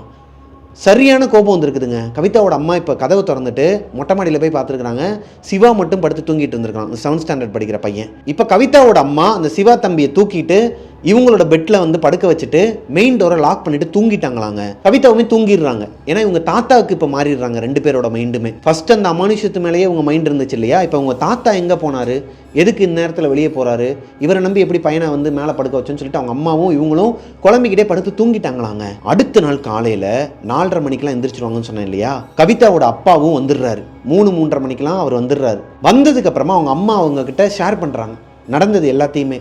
அன்டைமில் உங்கள் அப்பா எந்திரிச்சு வெளியே போவாரா எங்கேயாச்சும், எங்கேயாச்சும் யூரின் போயிருப்பார் ரே, அப்படிலாம் கிடையாது, அவர் யூரின் போனால் எங்கிட்ட நம்ம வீட்டுக்கு பின்னாடியே பேக் சைட்லேயே போகலாம்ல, ஏன்னா வெளியவே பாத்ரூம் இருக்குது கீழேயே, நான் சொன்னேன் இல்லையா ஸ்டார்டிங்லேயே உங்கள் வீட்டோட அமைப்பு, அங்கேயே வந்து ரெஸ்ட் ரூம் இருக்குது, அங்கேயே போகலாமே, இவருக்கு அந்த காட்டுக்குள்ளே என்ன வேலை, ஏதோ தப்பாக இருக்குது, உங்கள் அப்பா தான் நம்ம நல்லா இருக்கக்கூடாதுன்னு சொல்லிட்டு ஏதோ ஒன்று பண்ணுறாரோன்னு எனக்கு டவுட்டாக இருக்குங்கிற மாதிரி சொல்ல, இப்போ அவருக்கு சுருக்குன்னு ஏறி இருக்குதுங்க கவிதாவோட அப்பாவுக்கு. அது எப்படி எங்கள் அப்பாவை நீ சொல்ல போச்சு, என்ன அர்த்தத்தில் பேசுகிற, அவர் வந்து உன்னை கண்டிக்கிறாரு, உன்னை வந்து கரெக்டாக இருக்கணும்னு சொல்கிறாருங்கிறதுக்காக நீ என்ன வேணாலும் பேசுவியா, ஆமாம் நாங்கள் கரெக்டாக இல்லை அவர் கரெக்டாக இருக்கிறாரு, நாங்கள் எங்களை வந்து திருத்த போகிறோன்னு சொல்லிட்டு வேறு மாதிரி சண்டை மூவ் ஆக ஆரம்பிச்சிருக்கு. காலங்காத்தால் வந்ததும் வராததுமா அவர் தூங்க கூட இல்லையாங்க, சண்டையை போட்டு அப்படியே அவர் கிளம்பி அவங்க அப்பாவை கூப்பிட்டுக்கிட்டு அவங்க அப்பா அப்போ தான் எந்திரிக்கிறாராம். எப்போ நைட்டு ரிட்டன் வந்தார் எப்போ தூங்கினார்னே தெரில, இவர் வந்து எழுப்புனதுக்கு அப்புறமா தான் அவங்க அப்பா எந்திரிக்கிறார். ஒருவேளை இவங்க கவிதாவும் அவங்க அம்மாவும் அவங்க அப்பாவையே பார்க்கலையோ, அதாவது சுப்பிரமணி தாத்தாவையே பார்க்கலையோ, அவங்களோட ஒரு கற்பனையாக கூட இருக்குமோங்கிற அளவுக்கு இவங்க அப்பா பேசுகிறாராம். அப்புறம் எப்படி அந்த சிவாங்கிற தம்பியை வந்து கீழே தூக்கிட்டு வருவாங்க? இப்படியே உங்களுக்குள்ள பெரிய சண்டை வெடிச்சு அவங்க அப்பாவை மட்டும் கூப்பிட்டுக்கிட்டு கடைக்கு கிளம்பிட்டாராங்க கவிதாவோட அப்பா. என்னதான் கவிதாவோட அப்பா அவங்களோட ஒய்ஃபை, அதாவது கவிதாவோட அம்மாவை திட்டிட்டு வந்தாலும் ஒரு மாதிரி அவருக்கு மனசுக்குள்ளே உறுத்திக்கிட்டே இருந்திருக்குதுங்க. சிவாவை எப்படி மேலேருந்து தூக்கிட்டு வந்திருப்பாங்க? சிவா மட்டும் தனியாக தூங்கினா தான் அப்படி தூக்கிட்டு வருவாங்க. அவர் கூட படுத்து தூங்கிட்டு இருக்கும்போது எதனால தூக்கிட்டு வரணும்? ஏதோ தப்பாக இருக்கேன்னு சொல்லிட்டு அவங்க அப்பா கிட்ட கேட்குறாரு. கடையில் வச்சு காலையில் ஒரு 7-7:15 இருக்குமா. எல்லாத்தையும் எடுத்து வச்சுட்டு கஸ்டமர்லாம் வந்துடுறாங்க, சாப்பாடெலாம் வச்சிட்டு இருக்கும்போது அவங்க அப்பா கிட்ட மெதுவாக கேட்குறாரு, பா எனக்கு ஒரு சின்ன சந்தேகம், நேற்று நைட்டு நீ எங்கேயாச்சும் வெளியே போனியா அப்படின்னு சொல்லி கேட்கும்போது அவங்க அப்பா முழிச்சிருக்கிறார். அதாவது இந்த சுப்பிரமணிய தாத்தா வந்து ஒரு மாதிரி முழிச்சிருக்கிறாரு. ஏன் அப்படி கேட்குற, யாருன்னா எதனா சொன்னாங்களா அப்படிங்கும்போது, இல்லைப்பா நீ வெளியே போனனால தானே சிவாவை கீழே தூக்கிட்டு வந்துட்டா, நீ வந்து எதனால் வெளியே போன, எங்கே போனேன்னு கேட்கும்போது, ஏன் இந்த வீட்டில் வந்து உங்ககிட்ட நான் எங்கே போனேன்னு சொல்லிட்டு தான் போகணுமா, இது என்ன ஹாஸ்டலா அப்படி இப்படின்னு சொல்லிட்டு கத்த ஆரம்பிச்சிருக்கிறாரு. பா நான் உங்ககிட்ட கேட்டேன்னா கேட்டதுக்கு பதில் சொல்லு, உனக்கு வயசாகிடுச்சு, நீ ஒன்றும் யங்ஸ்டர் கிடையாது, நீ பாட்டுக்கு அன்டைமில் எந்திரிச்சு வெளியே போகிறதுக்கு, எங்கே போனீங்கன்னு தானே கேட்டேன், அதுக்கே இவ்வளோ கோவப்படுறீங்கும்போது கஸ்டமர்லாம் ஒரு மாதிரி பார்க்குறாங்க, அப்புறமா பேசலாம்னு சொல்லிட்டு அப்படியே விட்டுறாரு. அதை பற்றி அப்படியே மறந்துடுறாரு. மறக்கலை, நைட்டுக்காக கேட்டலான்னு சொல்லிட்டு அவங்க அப்பா அப்படியே விட்டாராங்க கவிதாவோட அப்பா. இதுக்கு நடுவில் கவிதாவோட அம்மா இன்னைக்கு நான் கடைக்கு போக மாட்டேன், வீட்டிலேயே தான் இருக்க போகிறேன்னு சொல்ல கவிதாவுக்கு பயம் வருது. மா வீட்டில் இருக்காதம்மா, நீ கடைக்கே போயிரு, இல்லைன்னா நான் கூட ஸ்கூலுக்கு லீவ் போட்டுறேன், நான் வீட்டில் இருக்கிறேங்கிறாங்க. ஏன்னா பயம், வீட்டில் ஏதோ ஒரு அமானுஷம் இருக்குங்கிறது கவிதாவுக்கு தெரியும். கவிதாவோட அம்மா என்னதான் கடைக்கு போக மாட்டேன் அப்படி இப்படின்னு சொன்னாலுமே எப்படினாலும் அவங்களோட கடைக்கு போகாமல் அவங்களால இருக்க முடியாதுங்கிறதும் கவிதாவுக்கு தெரியும். ஸோ ஒரு கட்டத்துக்கு மேலே, சரிம்மா நான் ஸ்கூலுக்கு கிளம்பி போகிறேன், எதுவும் பிரச்சனை பண்ணாத, ஊரே வேடிக்கை பார்க்குற மாதிரி பண்ணாத, ஏன்னா என்னோடய ஃப்ரெண்ட்ஸ் நிறைய பேர் அங்கே நேற்றே வந்து ஒரு மாதிரி ஆயிடுச்சுமா எனக்கு, நீங்கள்லாம் சண்டை போட்டதை பார்த்துட்டு அப்படி இப்படின்னு சொல்லிட்டு அவங்கக்கிட்ட சொல்லிகிட்டு இருக்கும்போது, ஏதோ நேரம் சரியில்லைன்னு நினைக்கிறேன், நம்ம எல்லாருமே குலதெய்வம் கோயிலுக்கு போகலாமான்னு சொல்லிட்டு அந்த கவிதா பொண்ணு கேட்குறாங்க அவங்க அம்மா கிட்ட. இப்போ அவங்க அம்மாவுமே என்ன சொல்கிறாங்கன்னா, ஆமாம்மா எனக்குமே மனசு சரியில்லை, சில விஷயங்கள்லாம் தப்பாக படுது, நம்ம வந்து கோயிலுக்கு போகலாம், நான் அப்பா கிட்ட பேசுகிறேன்னு சொல்லிட்டு கவிதாவோட அம்மா, சிவா, கவிதா 3 பேருமே வீட்டிலேருந்து ஒன்றா தான் கிளம்பியிருக்கிறாங்க. 7:45 7:45 அவங்களோட வீட்டிலேருந்து கிளம்பி கவிதாவும் சிவாவும் ஸ்கூலுக்கு போயிடுறாங்க. அங்கே கடையிலேருந்தே சாப்பாடு எடுத்துகிட்டு அப்படியே ஸ்கூலுக்கு போயிடுறாங்க. கவிதாவோட அப்பா கவிதாவோட அம்மா கடைக்கு வந்ததுமே அவங்கள பார்த்து சிரிச்சிருக்கிறார். சிரிச்சிட்டு வாடி இப்போ அதெல்லாம் எடுத்து வை, அதை பண்ணு இதை பண்ணு, போய் கல்லால் உட்காரு அப்படி இப்படின்னு சொல்லிட்டு சகஜமாக பேசி இவங்க 2 பேரும் காம் டவுன் ஆகிட்டாங்களாம். அவங்க அம்மாவுக்குமே ஒன்றுமே புரியலையாம். சரி ஓகே ஏதோ புரிஞ்சுக்கிட்டாரு போல் அப்படின்னு சொல்லிட்டு அவங்க பாட்டுக்கு போய் உட்காந்து நார்மலாக தாங்க அன்னைக்கு நாள் முழுக்க போயிட்டு இருந்திருக்குது. இதுக்கு இடைப்பட்ட நேரத்தில் இந்த கவிதாவோட தாத்தா சுப்பிரமணி இருக்கார் இல்லையா, அவரோட ஆக்டிவிட்டீஸே சரியில்லையாங்க. திடீர்னு எந்திரிப்பாராம், கடைக்கு பின்னாடி போவாராம், மறுபடியும் உள்ளே வருவாராம், அப்படியே ஒரு 1 ஹவருக்கு ஒருக்க பின்னாடி போயிட்டு வர்றது இதே வேலையாக வச்சுட்டு இருந்திருக்கிறாரு. எதுக்கு இவர் பின்னாடி போகிறான்னு சொல்லிட்டு இவங்க அப்பா கவிதாவோட அப்பா ஃபாலோ பண்ணியிருக்கிறாரு. அவரோட அப்பாவை ஃபாலோ பண்ணி போய் பார்த்தா யாருக்கோ வெயிட் பண்ணுறாரு. ரொம்ப நேரமாக வெயிட் பண்ணுறாரு, தூரமாக பார்த்துக்கிட்டே இருக்கிறாரு, அந்த பக்கம் யாருமே வரல. எந்த பக்கமாக பார்த்து அவர் வெயிட் பண்ணுறாருன்னா, கவிதாவோட அம்மா குப்பையை போய் கொட்டினாங்க இல்லையா, ஒரு அமானுஷத்தை பார்த்தாங்க இல்லையா, ஒரு உருவத்தை, அந்த பக்கமாக யாரோ ஒருத்தருக்காக வெயிட் பண்ணி பார்த்துக்கிட்டே இருந்திருக்கிறாரு. இதை கவனித்த கவிதாவோட அப்பாவுக்கு மேலே சந்தேகம் வர ஆரம்பிக்குது. ஒருவேளை அவரோட வைஃப் சொன்ன மாதிரியே இவங்க அப்பாவுக்கு இவங்க நல்லா இருக்கிறது பிடிக்கலையா, தன்னோட அப்பா ஏன் அப்படி நினைக்கணும், கஷ்டப்பட்டு அவர் இந்த இடத்துல இந்த கடையை வாங்கினதே, அதாவது இந்த இடத்துல கடை இருக்குன்னா அதுக்கு காரணமே சுப்பிரமணி தாத்தா தான். இன்றைக்கி அவங்க அந்த சொந்த வீடு கட்டியிருக்கிறாங்க அப்படின்னா அந்த இடம் வாங்கினதே சுப்பிரமணி தாத்தா தான். அப்படி இருக்கிற ஒரு பர்சன் யாருமே இல்லை, சொந்த பந்தம் யாருமே கிடையாது, யாரு கூடயும் பேசவும் மாட்டார், பொண்டாட்டியே இறந்துட்டாங்க, தன்னோட பேரன் பேத்திங்கெல்லாம் இருக்கிறாங்க, புள்ள இருக்கிறேன், எதுக்காக இந்த மாதிரி ஒரு கெட்ட எண்ணம் அவருக்கு வரப்போகுது அப்படிங்கிற ஒரு தாட்டு ஓடிக்கிட்டே இருக்குது. பெரிய குழப்பத்தில் இருந்துருக்கிறாருங்க. ஏதோ ஒரு மிஸ்ட்ரி இருக்குது, இந்த தாத்தா கிட்டே ஏதோ ஒரு மிஸ்ட்ரி இருக்குது, அதை மறைக்கிறாரு. இதை தெரிஞ்சுக்கணும்னு சொல்லிட்டு அவர் எப்பப்பெல்லாம் பின்னாடி போகிறாரோ அப்போல்லாம் இவங்க கவிதாவோட அப்பாவும் பின்னாடியே போவாராங்க. ஒரு வழியாக மதியம் ஒரு 3 மணி இருக்குமாங்க. கவிதா ஸ்கூல்லேருந்து வரதுக்கு 1.5 மணி நேரம் இருக்குது. இந்த டைம் பீரியடில் உங்கள் தாத்தா பின்னாடி போயிருக்கிறாரு, உங்கள் அப்பா பின்னாடியே போயிருக்கிறாரு. கவிதாவோட அப்பா பின்னாடி போய் பார்த்தா ஒரு சாமியாராங்க, நல்லா விபூதிலாம் அடிச்சுக்கிட்டு, கருப்பு கலரில் வேஷ்டி கட்டிக்கிட்டு, கருப்பு கலர் துண்டு போட்டுக்கிட்டு, நிறைய ருத்ராட்ச மாலை அது இதுன்னு போட்டுக்கிட்டு, பார்க்குறதுக்கே ஒரு மாதிரி மாந்திரிகவாதி மாதிரி இருக்கிறாராம். இந்த சூனியம் செய்கிறவங்க இவங்களாம் எப்படி இருப்பாங்க அந்த மாதிரி ஒரு மாதிரி ஆள் பார்க்குறதுக்கே சாமியார் மாதிரி இருக்கிறாரு. அதே நேரத்தில் அவர் கழுத்தில் போட்டிருக்க அந்த மண்டவோடு அந்த சில விஷயங்கள்லாம் பார்க்குறதுக்கு அவர் ஏதோ தப்பான ஒரு ஆள் மாதிரி இருக்குது. இந்த தப்பான ஆள்கிட்ட இவருக்கு என்ன பேச்சுன்னு சொல்லிட்டு ஒளிஞ்சிருந்து பார்த்தா அவர் கையிலேருந்து ஒரு எலுமிச்சம்பழத்தை வாங்கியிருக்கிறாரு. ஒரு எலுமிச்சம்பழம், 2-3 கயிறு, அப்புறம் திருநீர், இன்னும் கொஞ்சம் விஷயங்கள்லாம் ஒரு சுருக்கு பையில் போட்டு முடிச்சு போட்டு அவங்க தாத்தா கிட்ட கொடுத்துருக்கிறாரு. அவசரமாக அதை அவரோட அண்டர்வேரில் வச்சுருக்கிறாரு அவங்க தாத்தா. இப்போ கவிதாவோட அப்பா கன்ஃபார்மே பண்ணிடுறாருங்க, அவங்க ஒய்ஃப் சொன்னது 100% உண்மை தான். அப்பாவே, சொந்த அப்பாவே நம்ம நல்லா இருக்கக்கூடாதுன்னு சொல்லிட்டு, நம்ம குடும்பம் நல்லா இருக்கக்கூடாதுன்னு சொல்லிட்டு ஏதோ சூனியம் பண்ணுறாரா, எதை எடுத்துகிட்டு வராரு. அப்போது தன்னோட பொண்டாட்டி பின்னாடி பார்த்த அந்த உருவமும் இவர் அவங்கள பயன்படுத்தணுங்கிறதுக்காக தானா? ஏன்னா மருமக தன்னோட பேச்சை கேட்க மாட்டேங்கிறாங்கிறதுக்காக அவங்கள சூனியம் வைக்கிறதுக்காக எதனா ஒன்று பண்ணுறாரா? தன்னோட பொண்ணுக்கும் ஒரு அமானுஷ்யம் நடந்துச்சுன்னு சொல்கிறாளே வீட்டில், அப்போது அதுக்கும் இவர் தான் காரணமானு சொல்லிட்டு இவர் மைண்டில் செட் பண்ணிக்கிறாருங்க. இப்போ கவிதாவோட அப்பா கடைக்குள்ளே வந்துடுறாரு. அவங்க ஒய்ஃபை பார்த்து கண்ணு காட்டுறாரு. பின்னாடி போயிட்டு வந்திருக்கிறாரு. அவங்க அப்பா பின்னாடியே தான் இவரும் போயிட்டு வந்திருக்கிறாரு. கவிதாவோட அம்மாவுக்கு எதுவுமே புரியலை. இருந்தாலும் ஏதோ ஒன்று சொல்கிறாரு, சரி அப்புறமா கேட்டுக்கலாம்னு சொல்லிட்டு விட்டுறாங்க. இப்போது அந்த சுப்பிரமணி தாத்தா நேராக கடைக்குள்ளே வந்தது மட்டும் இல்லாமல் அவங்க கொடுத்த அந்த எலுமிச்சம்பழம் இருக்கு இல்லையா, அதை கடைக்கு முன்னாடி இருக்கிற ஒரு ஆணியில் மேலே சொருவி வச்சிருக்கிறாரு. சொருவி வச்சுட்டு திருநீரை எடுத்து இவர் கடைக்கு முன்னாடியே, இவங்க கண்ணு முன்னாடியே போடாமல் அப்படியே இவங்களுக்கு தெரியாத மாதிரி போடுற மாதிரி அங்கங்கே தூவி விட்டுருக்கிறாரு. இது போக, பா நான் கோயிலுக்கு போயிட்டு வந்துடுறேன்ப்பா அப்படிங்கிற மாதிரி சொல்லிட்டு வெளியே போயிருக்கிறார். இவங்களோட ஹோட்டல்லேருந்து ஒரு 500 மீட்டர் டிஸ்டன்ஸில் ஒரு கோயில் இருக்குமா, சின்னதாக கருப்புசாமி கோயில் மாதிரி. வெறும் அருவாள் மட்டும்தான் இருக்குமா, சாமியோட உருவம் இருக்காதான், வெறும் அருவாள் மட்டும்தான் இருக்குமா. அங்கனக்குள்ளே சூடம் ஏற்றி கும்பிட்டுட்டு போவாங்களாம் அங்கே போகிற வரவங்களாம். அந்த இடத்துக்கு போயிட்டு வந்துடுறேன்ப்பா, சாமி கும்பிட்டு வந்துடுறப்பான்னு சொல்லிட்டு போயிருக்கிறார். இப்போ கவிதாவோட அப்பாவுமே பின்னாடியே போயிருக்கிறாரு ஃபாலோ பண்ணி. போய் பார்த்தா அவர் அந்த கோயிலுக்கே போகல. ரொம்ப நேரமாக ஒரு குத்துக்கல்ல அங்கனக்குள்ளே உட்காந்துட்டு அதுக்கப்புறமா எந்திரிச்சு அப்படியே கோயிலுக்கு போன மாதிரியே எந்திரிச்சு வராரு. அதாவது அவர் கையில் இருக்கிற அந்த திருநீரை எடுத்துகிட்டு இவங்க மருமகளுக்கும் பையனுக்கும் பூசி விடுறதுக்கு தான் அவர் அந்த மாதிரி ஒரு பிளான் பண்ணிட்டு வந்திருக்கிறாரு. அதை அவங்க அப்பா கண்டுபிடிச்சிடறாரு, கவிதாவோட அப்பா. இப்போது கடைக்கு திருநீர் எடுத்து வைக்கும் போதும் அவங்க அப்பா எதுவுமே சொல்லலையாம். கவிதாவோட அப்பா இவருக்கு வச்சிருக்கிறாரு, அப்படியே அவங்களோட ஒய்ஃபுக்கு வச்சிருக்கிறாரு திருநீரை, மருமகளுக்கு வச்சதுக்கப்புறமா இவர் எதுவுமே சொல்லலை. சரி என்ன தான் பண்ணுறாருன்னு பார்ப்போம், மொட்டை மாடியில் இவர் கூட தானே படுத்து தூங்குவார், இன்னைக்கு என்ன நடக்குதுன்னு பார்த்துருவோன்னு சொல்லிட்டு இருந்திருக்கிறாருங்க. சுப்பிரமணி தாத்தா கவிதாவோட அம்மாவுக்கு அந்த திருநீர் பூசி கரெக்டாக ஒரு 20 நிமிஷத்தில் அவங்களோட ஃப்ரெண்டு, ஸ்டார்டிங்லேருந்து பார்த்துட்டு இருக்கோம் இல்லையா, எப்போவுமே கடைக்கு வருவாங்க, அவங்களுக்கு காசுலாம் கொடுத்துட்ருக்காங்க, சாப்பாடு எடுத்துகிட்டு போவாங்க, குழம்புலாம் எடுத்துகிட்டு போவாங்கன்னு, அவங்க வந்ததுமே கவிதாவோட அம்மாவோட ரியாக்ஷனை வேறு மாதிரி மாறி இருக்குது. ஏய் என்ன சும்மா சும்மா வந்துக்கிட்டே இருக்கிற, உன் வீட்டிலலாம் சமைக்க மாட்டியா, என்ன இங்கே நாங்கள் கஷ்டப்பட்டு தானே உழைச்சிக்கிட்டு இருக்கோம், ஆல்ரெடி கொடுத்த காசையே நீ திருப்பி கொடுக்கல, இன்னும் 20 ரூபா கொடுனா எங்கே போகிறது, ஏய் ஏன்பா கத்துற, உன் புருஷன் பார்க்குறாரு, என் வீட்டுக்கார்ட்ட போய் போட்டு கொடுத்துட போகிறாரு, கொஞ்சம் கத்தாத, நீ காசு கூட கொடுக்கணாண்டி, நான் போயிடுறேன்டி அப்படிங்கிற மாதிரி சொல்லும் போதும் கத்தி கத்தி சண்டை போட்டுருக்குறாங்க.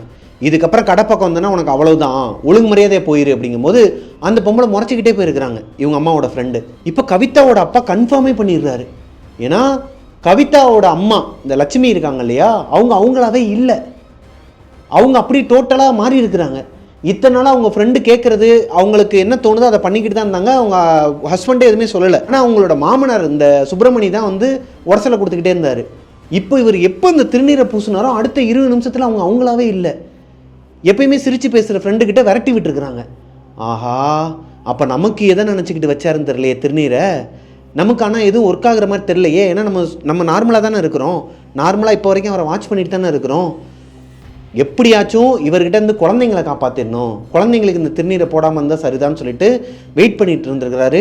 கவிதாவும் அவங்க தம்பியும் ஸ்கூல் முடிஞ்சு அவங்க ஃப்ரெண்ட்ஸோட வராங்க. சுப்பிரமணி தாத்தா நேராக போயிட்டு அவங்க கையில் ஒரு கருப்பு கயிறை கட்டியிருக்கிறார். கவிதாவோட கையிலையும் அவங்க தம்பியோட கையிலையும் கட்டியிருக்கிறாரு. சுப்பிரமணி அவர் கண்ணு முன்னாடியே கவிதாவோட அப்பா அந்த கயிறை அவுத்துட்டாராம். கயிறை அவுத்து அங்கே அடுப்பு எரிஞ்சிட்டு இருக்கும் இல்லையா, அதுக்குள்ளே தூக்கி எரிஞ்சிருக்கிறார். அப்புறம் மேலே அந்த நிலையில மாட்டி வச்சார் இல்லையா எலுமிச்சம்பழம், அதை பிச்சு உள்ளே எரிஞ்சிருக்கிறார் அந்த அடுப்புக்குள்ளே.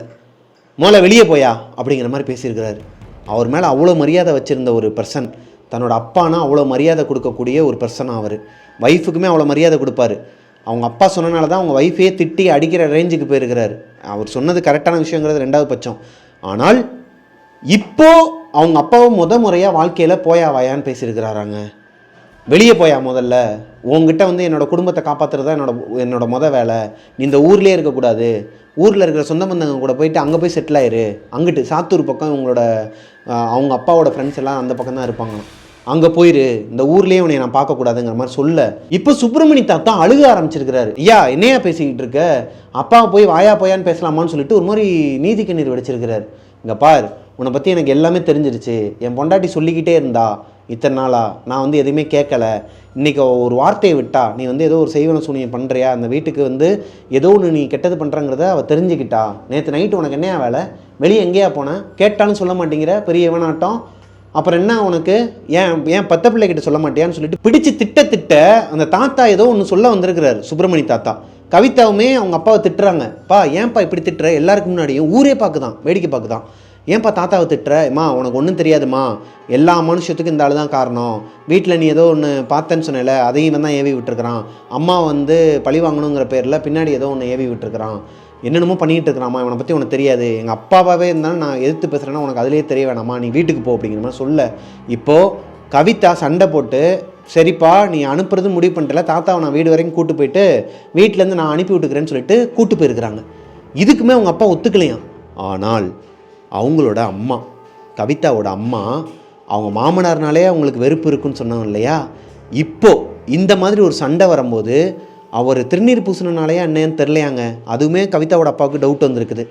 ஏங்க மாமாவை திட்டுறீங்க, வயசான ஒரு மனுஷனை வந்து இப்படி எல்லாரும் மணி திட்டலாமா, தப்புங்க. என்னதான் இருந்தாலும் நம்ம குடும்ப சண்டைனா நம்ம வீட்டுக்குள்ளே தான் வச்சுக்கணும், 4 செவத்துக்குள்ளே தான் வச்சுக்கணும், இப்படி எல்லாரும் பார்க்குற மாதிரியா திட்டுவீங்கன்னு சொல்லிட்டு அவங்களுமே அவர் கையை பிடிச்சிக்கிட்டு வீட்டுக்கு கூட்டு போயிருக்கிறாங்க. அதாவது கவிதாவோட அம்மா, சிவா அந்த சின்ன பையன், இவங்க 3 பேரும் சுப்பிரமணி தாத்தாவை கூப்பிட்டுக்கிட்டு அவங்க வீட்டுக்கு போயிருக்கிறாங்க. கவிதாவோட அப்பாவுக்கு இன்னுமே தூக்கி போட்டிருக்குதுங்க.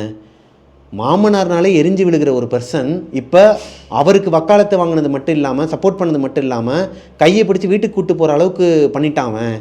இவனை வந்து நான் சும்மா விட மாட்டேன் அப்படின்னு சொல்லிட்டு அவரும் பின்னாடியே வந்திருக்கிறாரு. வீட்டில் போய் நான் பார்த்துக்கிறேன்னு சொல்லிட்டு வீட்டுக்கு வந்திருக்கிறாரு. கவிதாவோட அப்பா அவங்களோட ஹோட்டல்லேருந்து கிளம்பிட்டார். ஒரு 100 மீட்டர் கூட வந்திருக்க மாட்டாராம். பின்னாடி இருந்து கத்திருக்கிறாங்க யாரோ ஒருத்தவங்க, என்னமோ ஏதோன்னு சொல்லிட்டு பின்னாடி திரும்பி பார்த்தா கடையில் வேலை பார்க்குற அந்த மாஸ்டர் தான் கத்திருக்கிறாப்புல. என்னடான்னு சொல்லி கேட்கும்போது சீக்கிரம் வாங்கினேன்னு இருக்கிறாரு. வேமா மறுபடியும் அவரோட எக்ஸலை திருப்பிட்டு கடைக்கு போய் பார்த்தா அங்கே நல்லா சாப்பிட்டுட்டு இருந்த ஒரு பர்சன் திடீர்னு ஃபிக்ஸ் வந்து அங்கனுக்குள்ளேயே ஒரு மாதிரி இழுத்துக்கிட்டு கிடக்கிறாரு. இவரோட எக்ஸல்லையே இவரால் வீட்டுக்கு போக முடியல. அந்த கடையில் வேலை பார்க்குற பர்சன் இருக்கார் இல்லையா, அவரை பின்னாடி உட்கார வச்சுட்டு வலிப்பு வந்தவருக்கு அங்கேருந்து இரும்பெல்லாம் எடுத்து கொடுத்துருக்குறாங்க. அவருக்கு நிற்கிற மாதிரி தெரியலையாங்க. ஒரு 1.5 கிலோமீட்டர் டிஸ்டன்ஸில் ஒரு கிளினிக் இருக்குமாங்க, அங்கே போய் டாக்டரை கூப்பிட்டு வந்திருக்கிறாரு கவிதாவோட அப்பா எக்ஸல்லையே. அதுக்குள்ளே இவருக்கு கொஞ்சம் நார்மல் ஆயிருக்கிறார். அந்த டாக்டர் வந்து பார்த்துட்டு ஒன்றும் இல்லை, இவருக்கு ஆல்ரெடி ஃபிக்ஸ் இருக்குது, இவர் என்னோட பேஷண்ட் தான், இவருக்கு எதனா கொஞ்சம் ரொம்ப டென்ஷனானா ஃபிக்ஸ் வந்துடும், இல்லை ரொம்ப ஃபீல் பண்ணி அழுதாலோ ஏங்குனாலோ வந்து ஃபிக்ஸ் வந்துடும், நீங்கள் ஒரி பண்ண வேண்டிய அவசியம் இல்லைன்னு சொல்லிட்டு அவர் அங்கேருந்து கிளம்பிடுறாரு.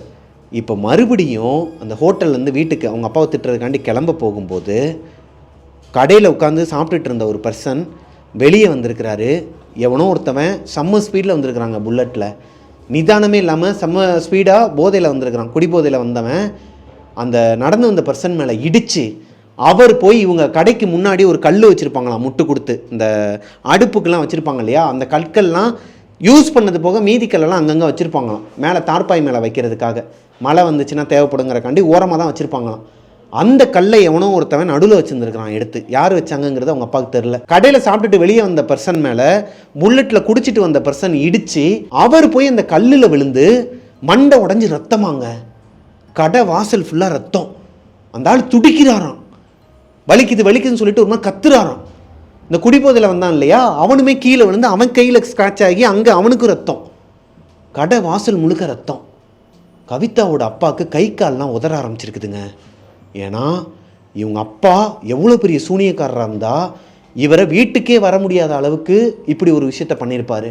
ஏன்னா அவர் போய் அந்த ஏன்னா அவங்க அப்பா சுப்பிரமணி போய் அந்த மந்திரவாதிக்கிட்ட அந்த விஷயத்தை வாங்கிட்டு வந்து கிட்டத்தட்ட ஒரு 2 மணி நேரம் கூட ஆகலை. அதுக்குள்ளே இவ்வளோ கெட்ட விஷயங்கள் நடக்குது. கடையிலையும் சரி வீட்லேயும் சரி சண்டை, அடுத்தடுத்து சச்சரவு. ஆம்புலன்ஸுக்கு ஃபோன் போட்டு அங்கே வர வச்சு பக்கத்தில் இருக்கிற கவர்மெண்ட் ஹாஸ்பிட்டல் கூட்டு போயிட்டு அவங்களுக்கு ட்ரீட்மெண்ட் போயிட்டுருக்குது. அங்கே இருக்கிறவங்களுக்கு ஃபஸ்ட் எய்டாக அங்கே இருந்த ஒரு துணியை வச்சு அமுக்கிக்கிட்டு அவருக்கு ஒரு ஃபஸ்ட் எய்ட் பண்ணியிருக்கிறாங்க அந்த கடைக்கு முன்னாடி வச்சு. ஆம்புலன்ஸ் வந்ததுக்கப்புறமா அவரை ஏற்றி விட்டுட்டு வேலையாக அவர் வீட்டுக்கு கிளம்பி போயிருக்கிறாருங்க. ரத்தக்கரை அந்த முன்னாடி விழுந்தவங்கள பர்சனெல்லாம் தூக்குனார் இல்லையா, அதோட ரத்தக்கரை ஃபுல்லாக இவரோட சட்டையில். அதோட வீட்டுக்கு உங்கள் அப்பாவை பார்க்குறக்காண்டி போனால் கவிதாவோட அம்மா கிச்சனில் வேலை பார்த்துட்டு இருக்கிறாங்க. கவிதா ஹாலில் உட்காந்து ஹோம்ஒர்க் பண்ணிகிட்டு இருக்கிறாங்க. அவங்க அப்பாவை எங்கன்னு சொல்லிட்டு கேட்குறாரு கோவமாக.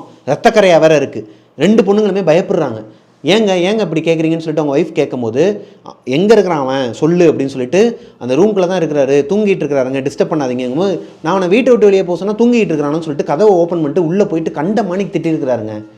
கண்ட மணி திட்டிருக்கிறார். இப்போ கவிதாவோட அம்மாவுமே உள்ளே போயிட்டு எங்க திட்டாதீங்க, வயசானவர் வேணாங்க, விடுங்கன்னு சொல்ல அவர் பாட்டுக்கு அசிங்கமாக திட்டுறாராம். அவர் ரூமில் இருக்கிற பொருள் எல்லாம் போட்டு உடைக்கிறாராம். அவங்க அப்பா ஆசாசியாக வாங்கி வச்சிருந்த இந்த பழைய பொருட்கள்லாம் இருக்குமா, கலெக்ட் பண்ணி வச்சிருக்கிற பொருட்கள்லாம், அதெல்லாம் தூக்கி போட்டு உடச்சிட்டு இருந்திருக்கிறாரு. இந்த பொண்ணால் உள்ளே போக முடியல, கவிதாவால் உள்ளே போக முடியல. ஏன்னா பெரியவங்க சண்டை போட்டுருக்காங்க, போனால் அவங்க அப்பா இவங்களையும் திட்டுவாங்கன்ட்டு வெளியே என்ன கத்திக்கிட்டு இருக்கிறாங்க, அப்பா விட்டுருப்பான்னு. கொஞ்ச நேரத்துக்கு அப்புறமா கத்துன சத்தம் அழுகுறலாக மாறுதுங்க. கவிதாவோட அப்பா அழுக ஆரம்பிக்கிறாரு.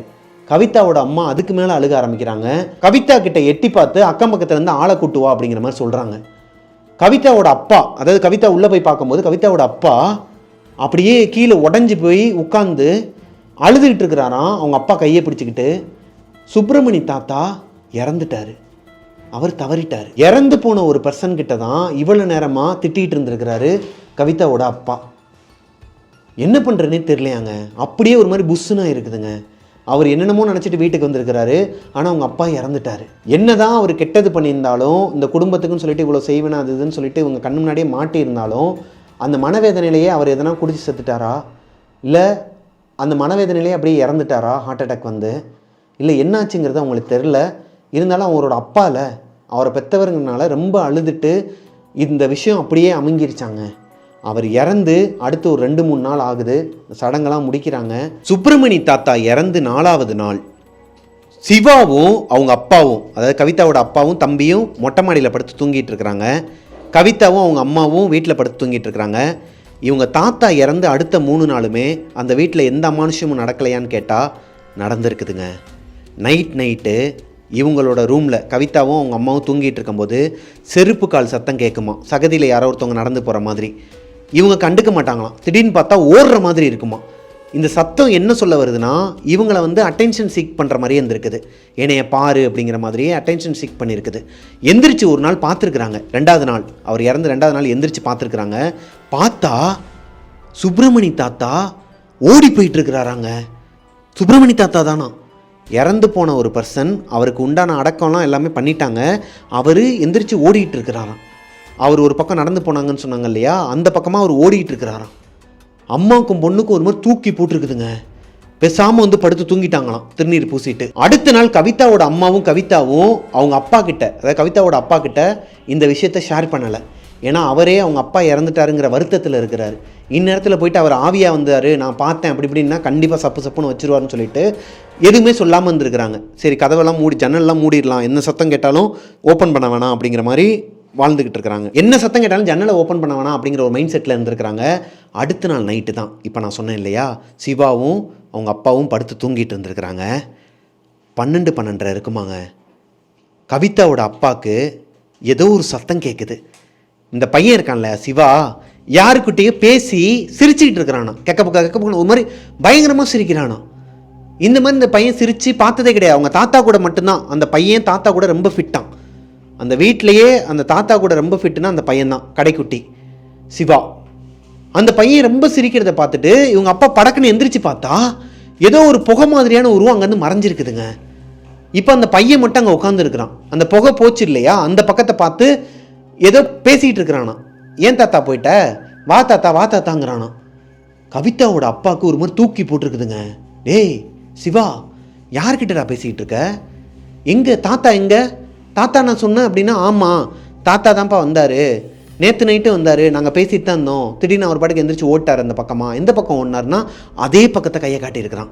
கவிதாவும் அவங்க அம்மாவும் பார்த்தாங்க இல்லையா அந்த சகதியில் அவங்க தாத்தா ஓடுற மாதிரி, அந்த பக்கம்தான் அந்த சின்ன பையனும் கையை காட்டியிருக்கிறான்.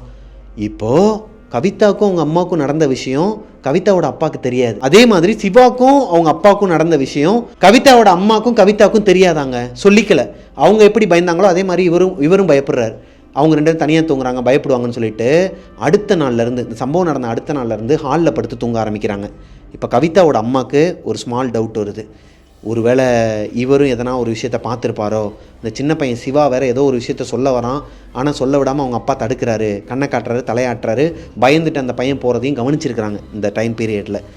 ஸோ அவங்க ஹஸ்பண்ட்கிட்ட போய் மனசு விட்டு பேசுகிறாங்க, ஏங்க நான் அவங்கக்கிட்ட ஒரு விஷயத்த மறைச்சிட்டேன், இந்த மாதிரி உங்கள் அப்பாவை நான் பார்த்தேன், பின்னாடி அவரோட ஆத்மா போகிற மாதிரி இருந்துச்சு. இப்போது அவரும் சொல்கிறாரு, நானும் உங்ககிட்ட ஒரு விஷயத்த மறைச்சிட்டேன், சிவா வந்து இந்த மாதிரி எங்கள் அப்பா கூட வந்து பேசுகிறேன்னு சொல்கிறான், நானும் அவரை பார்த்தேன், ஒரு மாதிரி ஒரு புகை மாதிரியான உருவம் மறைஞ்சதை நான் பார்த்தேன், ஆனால் அவரோட உருவத்தை நான் பார்க்கல, அதை எப்படி கன்ஃபார்ம் பண்ணுறதுன்னு நினச்சிட்டு இருந்தேன், இப்போ நீயே சொல்லிட்ட அவரோட உருவத்தை தான் பார்த்தேன்னு. இவங்களுக்கு ஒன்றுமே புரியலையாங்க. இருக்கும்போதும் அந்த ஆள் வாழ விடலை, செத்ததுக்கப்புறமும் எதனால் இந்த குடும்பத்தை பின்னாடியே துரத்திக்கிட்டே வராரு, ஏன் வந்து நிம்மதியாகவே இருக்க மாட்டான்னு சொல்லிட்டு ஒரு கோடாங்கியை போய் பார்த்துருக்கிறாரு கவிதாவோட அப்பா. அந்த ஊரில் கிராமத்தில் இருக்கிற ஒரு கோடாங்கியை போய் பார்த்துருக்கிறாரு. அவர் பேயெலாம் ஓட்டு வரோம். அவரை போய் பார்க்கும்போது அவர் என்ன சொல்லியிருக்கிறாருன்னா, உங்கள் வீட்டில் ஒரு துர்மரணமான ஆத்மா இருக்குது, சுற்றிக்கிட்டு இருக்கு, அதனால தான் உங்களுக்கு அப்பப்போ இரத்த காயம்லாம் வந்து ஏற்படும், உங்களை சார்ந்தவங்களுக்கும் உங்களுக்கும். அவர் என்ன சொல்கிறாருன்னா, உங்களோட ஹோட்டலில் ஒரு துர்மரணமான ஆத்மா சுற்றிக்கிட்டு இருக்கு, நீங்கள் இந்த நான்வெஜ் கவுச்சி ஐட்டம்லாம் எடுத்துகிட்டு போகிறாங்க இல்லையா, சிக்கன் 65க்கு அப்புறம் இந்த மட்டன்லாம் எடுத்துகிட்டு போகிறனால அன்டைமில் போகிறாங்க, அன்டைமில் வராங்க. இவங்க கடையோ ஒரு அவுட்ரு ஏரியாவில் தான் இருக்குது. அப்படி இருக்கும் பட்சத்தில் இவங்களோட கடைக்கு பக்கத்துலேயே ஒரு சிமெண்ட்ரி இருந்திருக்குது. முன்னாடி ஒரு 20-30 வருஷத்துக்கு முன்னாடி சிமெண்ட்ரி இருந்திருக்குது. அதை மொத்தமாக காலி பண்ணியிருக்கிறாங்க. அந்த இடத்தையே ஃபுல்லாக காலி பண்ணிவிட்டு அந்த லோக்கலில் இருக்கிற எம்எல்ஏலாம் அந்த இடத்த ஆக்கிரமிப்பு பண்ணி அந்த இடத்த எல்லாத்தையுமே சேல் பண்ணி விற்றுருக்குறாங்க எல்லாருக்குமே. இதுதான் அங்கே நடந்த உண்மை. இப்போது அந்த கடை அங்கே இருக்கிறனால பின்னாடி போய் குப்பை வேற கொட்டுறாங்க இல்லையா, அந்த இடத்துல இந்த சிக்கன் வேஸ்ட்டு இதெல்லாம் விழுகிறனால அங்கே ஒரு துர்மரணமான ஆத்மா சுற்றிக்கிட்டு இருக்கு. அது இங்கே உங்களோட வீட்டுக்கும் வருது, உங்கள் வீட்லேயும் இருக்குது, கடையிலையும் இருக்குது. அது உங்கள் வீட்டில் அடுத்தடுத்து காவு விழுக போகுது, அடுத்தடுத்து காவு வாங்க போகுது அப்படிங்கிற மாதிரி சொல்ல, இப்போது கவிதாவோட அப்பா அவர்கிட்ட ஷேர் பண்ணுறாரு நடந்ததை.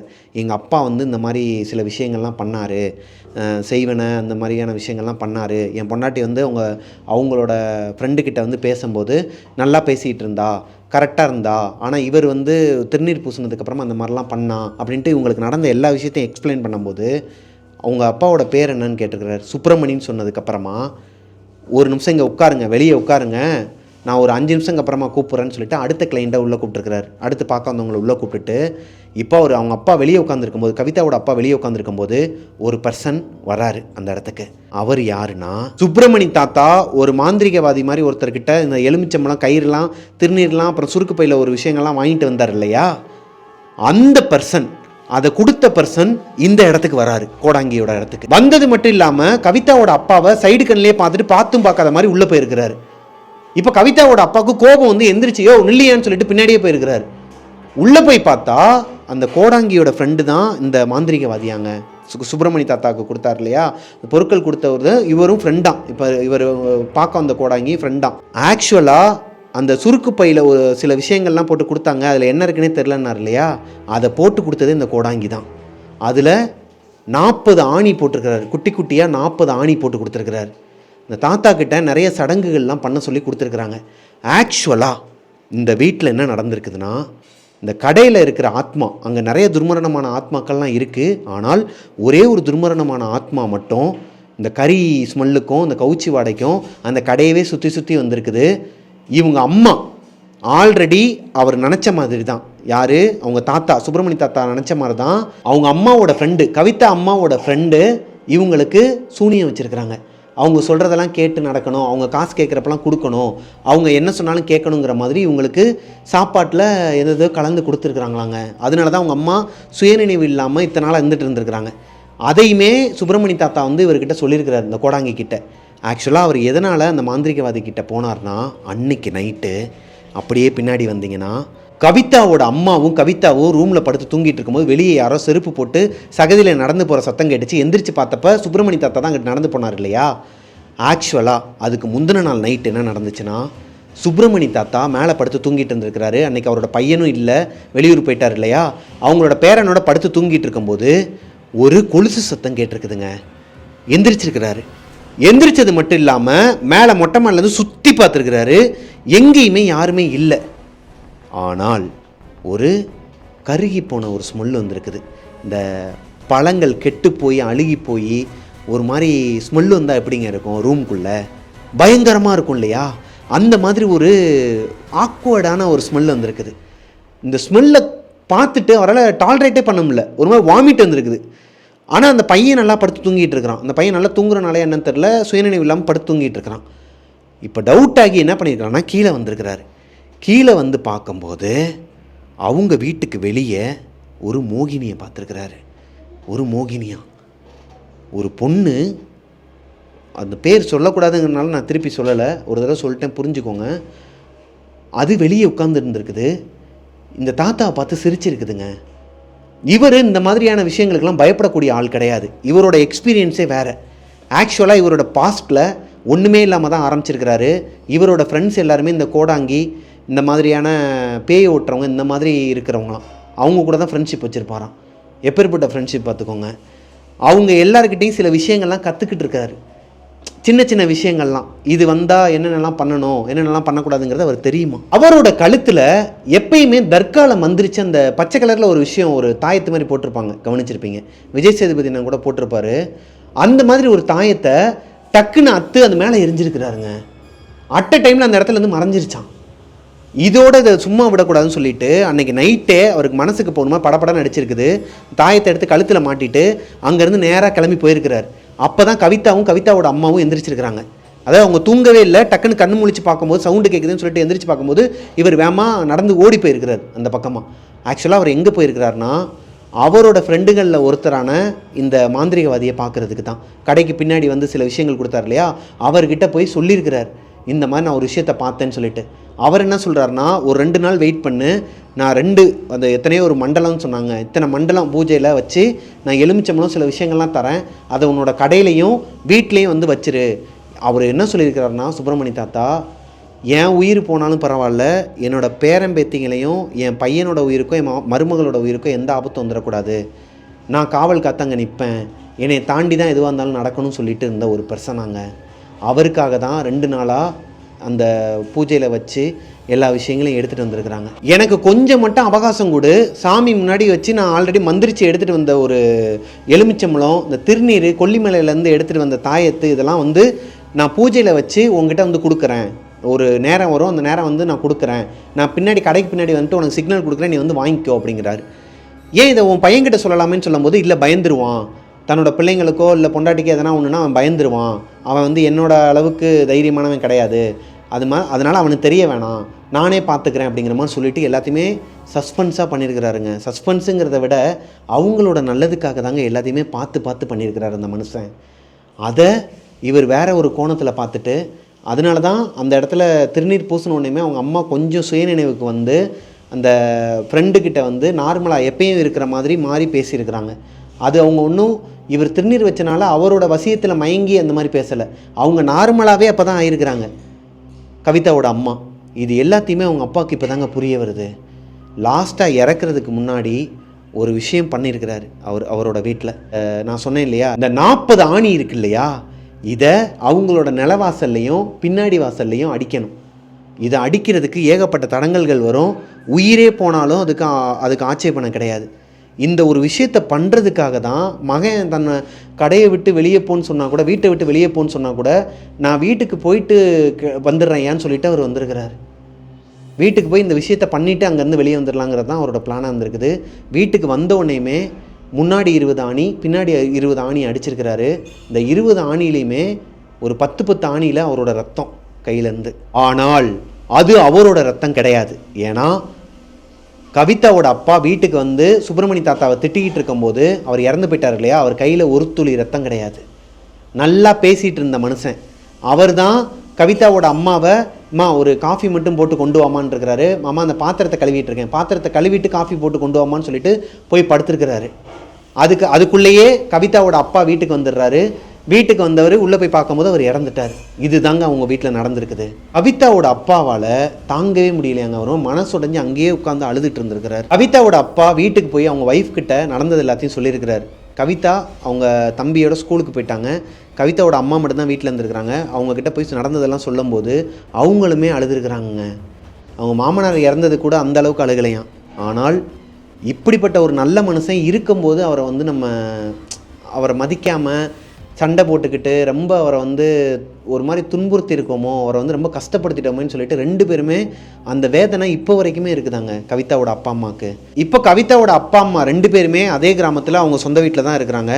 கவிதாவுக்கு கல்யாணமாகி அவங்களுக்கு 2 குழந்தை இருக்குது. திருச்சியில் அவங்க புகுந்த வீடு வந்து திருச்சியில். சிவாக்குமே இப்போ பொண்ணு பார்த்துட்டு இருக்கிறாங்களாங்க. அவருக்குமே கல்யாண வயசு வந்துருச்சான், பொண்ணு பார்த்துட்டு இருக்கிறாங்களாம். இப்போ வரைக்குமே அவங்களோட லைஃப்பில் அவங்க தாத்தாவை மறக்கவே மாட்டாங்களாங்க. அவங்களா இருக்கட்டும், அவங்க வீட்டில் அவங்க அப்பா அம்மாவாக இருக்கட்டும், அவரை மறக்கவே மாட்டாங்களாம். அவர் பண்ண நல்ல விஷயத்த ரொம்பவே ஒரு மாதிரி மனசுக்கே கஷ்டமாக இருந்துச்சு இல்லைங்க. எனக்கும் அப்படி தான் இருந்துச்சு இந்த கதையை கேட்கும்போது. ஸோ அந்த பொண்ணு என்கிட்ட என்ன சொன்னாங்களோ அதை நான் உங்ககிட்ட என்னோட நரேஷனில் ஒப்படைச்சிட்டேன். இந்த ஸ்டோரி உங்களுக்கு பிடிச்சிருக்குன்னு நம்புகிறேன். இந்த ஸ்டோரி உங்களுக்கு பிடிச்சிருக்கும் பட்சத்தில் லைக் பண்ணிடுங்க வீடியோக்கு. அண்டு உங்களோட லைஃப்லேயும் இதே மாதிரி ஒரு நல்ல பர்சனை நாங்கள் இழந்துட்டோம். அவர் வந்து ஒரு மாதிரி வீட்டில் இருக்கும்போது 9 தான் இருப்பார். அப்போல்லாம் எங்களுக்கு அது தப்பாக படும். ஆனால் அவர் போனதுக்கப்புறம் தான் எங்களுக்கு இந்த விஷயம் தெரிஞ்சதுக்கப்புறம் நாங்கள் கில்ட்டி ஆகாத நாளே கிடையாது. தினம் அவரை நினச்சி வருத்தப்பட்டுட்டு இருப்போம். அப்படிங்கிற மாதிரி எதனா ஒரு ஸ்டோரி இருக்குன்னா அதை என்கிட்ட ஷேர் பண்ணணும்னு நினச்சிங்கன்னா பிரபாகரன் அஃபிஷியல் மிஸ்டர் பிரபாகரன்கிற இன்ஸ்டாகிராம் ஐடிக்கு வந்து எனக்கு இன்பாக்ஸ் பண்ணுங்கள். அப்படியே 2 சேனலையும் ஃபாலோ பண்ணிக்கோங்க இன்ஸ்டாகிராமில். அண்டு மிஸ்டர் பிரபாகரன் யூடியூப் சேனலை சப்ஸ்கிரைப் பண்ணிடுங்க. பக்கத்தில் இருக்க பெல் ஐக்கானை தட்டி விட்டுருங்க. அண்டு கோஸ்டீஸ் இப்போது ஸ்பாட்டிஃபைல வந்து நம்மளோட ஸ்டோரிஸ் எல்லாமே எக்ஸ்க்ளூசிவாக நிறைய ஸ்டோரிஸும் வரப்போகுது ஸ்பாட்டிஃபைல மட்டுமே. ஸோ ஸ்பாட்டிஃபைல இன்னும் ஃபாலோ பண்ணாமல் இருந்தீங்க அப்படின்னா நான் கீழே டிஸ்கிரிப்ஷனில் லிங்க் கொடுக்குறேன். ஸ்பாட்டிஃபைல போயிட்டு ஃபாலோ பண்ணிக்கோங்க. அடுத்தடுத்து அதுலேயுமே நிறைய ஸ்டோரிஸ்லாம் நீங்கள் ஆடியோபிளாக கேட்க போகிறீங்க. லாங் ட்ரைவ் போகும்போதோ இல்லை வெளியே எங்கேயும் டூருக்கு போகும்போதெல்லாம் வந்துட்டு கேட்டுட்டு போகிறதுக்கு ரொம்ப சுவாரஸ்யமாக இருக்குண்ணே அப்படின்னு சொல்லிட்டு நிறைய பேர் எனக்கு இன்ஸ்டாகிராம்லேயே அனுப்பியிருந்தாங்க. அதன் அடிப்படையில் நம்ம ஸ்பாட்டிஃபைலையுமே கொஞ்சம் ஆக்டிவ் ஆக போகிறோம். ஸோ ஸ்பாட்டிஃபைல மிஸ்டர் பிரபாகரன் சொல்லிட்டு நம்மளோட சேனல் இருக்குது. சேனலோட லிங்க் வந்து நான் கீழே டிஸ்கிரிப்ஷனில் கொடுக்குறேன். போய் ஃபாலோ பண்ணாதவங்க ஃபாலோ பண்ணி வச்சுக்கோங்க. வாங்க 2வது ஸ்டோரிக்குள்ளே போகலாம். 1974 அந்த டைம் பீரியடில் ரஞ்சித்துங்கிறவர் விழுப்புரத்தை சேர்ந்தவர். விழுப்புரத்தில் இருந்து அவருக்கு ஏகப்பட்ட அடிமேல அடி. அவருக்கு அப்பா அம்மாவும் கிடையாது. ரொம்ப கஷ்டப்படுற ஒரு பையன். தன்னோட 13 வயசில் விழுப்புரத்தை விட்டுட்டு பாண்டிச்சேரிக்கு வராரு. பாண்டிச்சேரிக்கு பக்கத்தில் இருக்கிற ஒரு கிராமத்தில் தான் அவர் தன்னோட வாழ்க்கையை ஆரம்பிக்கிறாரு. நிறைய கடைகளில் வேலை பார்க்க ஆரம்பிக்கிறாரு. அவருக்கு யாருமே வேலை கொடுக்க மாட்டாங்க. பொதுவாகவே இந்த முகம் தெரியாத ஆட்களுக்கெல்லாம் வேலை கிடைக்கிறதுங்கிறது அந்த காலத்துலேயும் சரி இந்த காலத்துலேயும் சரி அவ்வளோ சீக்கிரம் கிடைச்சிடாதுங்க. யாராச்சும் 1-2 பேருக்கு தான் கிடைக்கும். அந்த மாதிரி தான் ரஞ்சித்துக்குமே ஒரு கடையில் வேலை கிடச்சிருக்குது. அவர் கொஞ்சம் கொஞ்சமாக அந்த கடையில் வேலை பார்க்குற காசை சேர்த்து வச்சு அவர் ரோட்டில் தான் படுத்து தூங்குவாராம். அவருக்குன்னு சொல்லிட்டு தங்குறதுக்கு இடமோ இல்லை தங்குற இடத்துக்கு கொடுக்கறதுக்கு காசோ கிடையாது. கோவில் வாசல்லையும் தெருக்கல்லையும் தான் படுத்து தூங்குவாராம். அப்படி அவர் கொஞ்சம் கொஞ்சமாக சேர்த்து வச்ச காசில் ஒரு வெத்தலைப்பாக்கு கடை ஆரம்பிக்கிறாருங்க. லைக் இந்த பெட்டி கடைன்னு சொல்லுவாங்க இல்லையா, அந்த மாதிரி ஒரு டைப்பில் 1974 ஜூன் மாதம் அவர் வந்து ஆரம்பிக்கிறார். பாண்டிச்சேரிக்கு வந்து 3 மாதத்தில் கஷ்டப்பட்டு கொஞ்சம் கொஞ்சமாக சேர்த்து வச்ச காசில் ஒரு பொட்டிக்கடை ஆரம்பிக்கிறாரு. இங்கே வெத்தலைப்பாக்கு அப்புறம் சில விஷயங்கள்லாம் வச்சு சேல் பண்ணிகிட்டு இருக்கிறாருங்க. அடுத்த 6 மாதத்தில் அவர் கொஞ்சம் கொஞ்சமாக சேர்த்து வச்ச காசுங்களெல்லாம் மொத்தமாக ஒரு இன்வெஸ்ட்மெண்ட்டில் போடுறாரு. லைக் இதே மாதிரி பொட்டிக்கடை 3 இடத்துல ஓப்பன் பண்ணுறாரு. மொத்தம் 3 கடை இப்போ அவருக்கு. இப்படியே இவரோட வளர்ச்சி அடுத்தடுத்து வளர்ந்துக்கிட்டே தாங்க இருந்திருக்கிறாரு. இவரை பார்த்த ஒருத்தர் இந்த பாண்டிச்சேரியை சேர்ந்தவர் அவங்களோட பொண்ணை இவருக்கு அரேஞ்ச் மேரேஜ் பண்ணி வைக்கிறாரு. எனக்கு வந்து உன்னை யாருன்னு தெரியாதுப்பா, நீ எந்த குளம் கோத்திரம், நீ எங்கேருந்து வந்தவன் எதுவுமே எனக்கு தெரியாது. கடந்த ஒரு 8 மாதமாக உன்னை நான் ஃபாலோ பண்ணிகிட்டு இருக்கேன். கடுமையான உழைப்பு, அயராமல் உழைச்சி நீ அதுலேருந்து அந்த காசை எடுத்து மறுபடியும் அந்த பிஸ்னஸ்லேயே போடுற. உன்னோட கேரக்டர் எனக்கு ரொம்ப பிடிச்சிருக்கு. உனக்கு என் பொண்ணை கல்யாணம் பண்ணி வச்சா நல்லாயிருக்குன்னு தோணுதுன்னு சொல்லி கல்யாணம் பண்ணி வச்சிடுறாரு. இவருக்கு ஒரு வீடும் வாங்கி கொடுத்துட்றாருங்க. இப்போது ஒன்றுமே இல்லாமல் விழுப்புரத்துலேருந்து பாண்டிச்சேரிக்கு வந்த ரஞ்சித் அவருக்கு ஒரு கல்யாணமாகி சொந்த வீடும் கொடுத்து 3 கடைகளும் இருக்குது. இப்பேற்பட்ட ஒரு மனிதர் இதுக்கப்புறம் தன்னோட வாழ்க்கையில் உழைப்பாரா இல்லை சோம்பேறித்தனமாக இருப்பாரா? நீங்கள் நினச்சதோ நான் நினச்சதோ கிடையாது. அவர் இப்பயும் சோம்பேறித்தனப்படாமல் உழைச்சிக்கிட்டு தான் இருந்திருக்கிறாரு. அவர் மாமனாரோட காசையோ இல்லை அந்த சொந்த வீடு இருக்குது இது போதும்னு சொல்லி நினைக்காம அவர் இந்த 3 கடையை எப்படா இன்னும் 4 கடையாக மாற்றுறது, இன்னொரு கடை எப்படா ஓப்பன் பண்ணுறதுன்னு சொல்லிட்டு உழைச்சிட்டு இருந்திருக்கிறாருங்க. இந்த டைமில் அவங்க ஏரியாவில் இருக்கிற அந்த போட்டி பொறாமை பிடிச்ச ஆட்கள் சொல்லுவாங்க இல்லையா, தொழில் போட்டி. இதே ஊரில் பிறந்து இதே ஊரில் வளர்ந்து நான் பிஸ்னஸ் பண்ணிகிட்டு இருக்கேன், எனக்கு எதுவுமே நடக்க மாட்டேங்குது, இவன் எங்கேருந்தா அகதி மாதிரி வந்துட்டு இவ்வளோ நல்லா இருக்கிறானே, அது வந்து சுற்றி இருக்கிற ஆட்கள் யாருக்குமே பிடிக்காது இல்லையா. இவர் கூட பழகிற நண்பர்கள் மாதிரி இருக்கிற ஆட்களுமே, கூடையே இருந்து இவர்கிட்ட வாங்கி சாப்பிட்றது வாங்கி குடிக்கிறதுன்னு சொல்லி இருந்தவங்களுமே முதுகுக்கு பின்னாடி போயிட்டு நல்லா இருக்கிறான்டா, சூப்பராக இருக்கிறான், ஒன்றுமே இல்லாமல் வந்தவன், அவனோட கதையெல்லாம் கேட்டானா நமக்குலாம் எரிச்சலாக வரும், அதை ஒரு மோட்டிவேஷனலாக எடுத்து அவங்க லைஃப்பில் முன்னேறதை பார்க்கல. இவனை எப்படா கெடுக்கிறது அப்படிங்கிற மாதிரி ஒரு திட்டம் தீட்டி இவருக்கு நிறைய செய்வினெல்லாம் வைக்கிறாங்க. கொஞ்சம் கொஞ்சமாக ரஞ்சித்துக்கு அடி விழுக ஆரம்பிக்குதுங்க. லைக் ஒவ்வொரு கடையிலையுமே வருமானம் கம்மியாக ஆரம்பிக்குது. எப்போவுமே அதிகமாக வரும் இல்லையா, அதுக்கு ஒரு படி கம்மியாக வர ஆரம்பிக்குது. இப்போது இவருக்கு ஒரு யோசனை, நடாது நல்லா போயிட்டு இருந்த ஒரு விஷயம் திடீர்னு இந்த மாதிரி டவுன் ஆகுது. அப்போவுமே ரஞ்சித் விடலையாங்க. அவரோட தொழிலில் ஏதோ ஒரு மைனஸ் இருக்குது, ஏதோ ஒன்று நம்ம தப்பு பண்ணுறோம் அப்படின்னு சொல்லிட்டு தொழிலில் என்னத்தை திருத்திக்கலாம், அடுத்து இதை எப்படி டெவலப் பண்ணலாங்கிறதுல மட்டும் கான்சென்ட்ரேட் பண்ணி அவரோட வேலையை கரெக்டாக பார்த்துக்கிட்டே இருந்திருக்கிறாரு. அந்த ஆண்டவனோட அருளால் அவருக்கும் அடுத்தடுத்து நல்லது தான் நடந்துகிட்டு இருந்திருக்கு. ஒரு வாரம் அவருக்கு தப்பாக பட்டிருக்குங்க. ஆனால் அது எதையுமே கண்டுக்காமல் அவரோட லைஃப்பை மூவ் ஆன் பண்ணும்போது அடுத்த 8வது நாளே அது சரியாயிடுச்சான். நார்மல் லைஃப் வாழ ஆரம்பிச்சிட்டார். இதை சுற்றி இருக்கிறவங்க எல்லாருமே பார்த்துக்கிட்டு தான் இருக்காங்க இல்லையா, அவங்களுக்கு பிடிக்கல, பொறாமை. என்னடா அது என்னென்னமோ பண்ணுறோம், அப்படியுமே அவன் நல்லா தான் இருக்கிறான். ஏன்னா அவரோட லைஃப்பை மட்டும் வாழ்ந்துக்கிட்டு இருக்கிறாருங்கிறது அந்த தற்குறி பாய்ஸ்க்கு தெரியலை.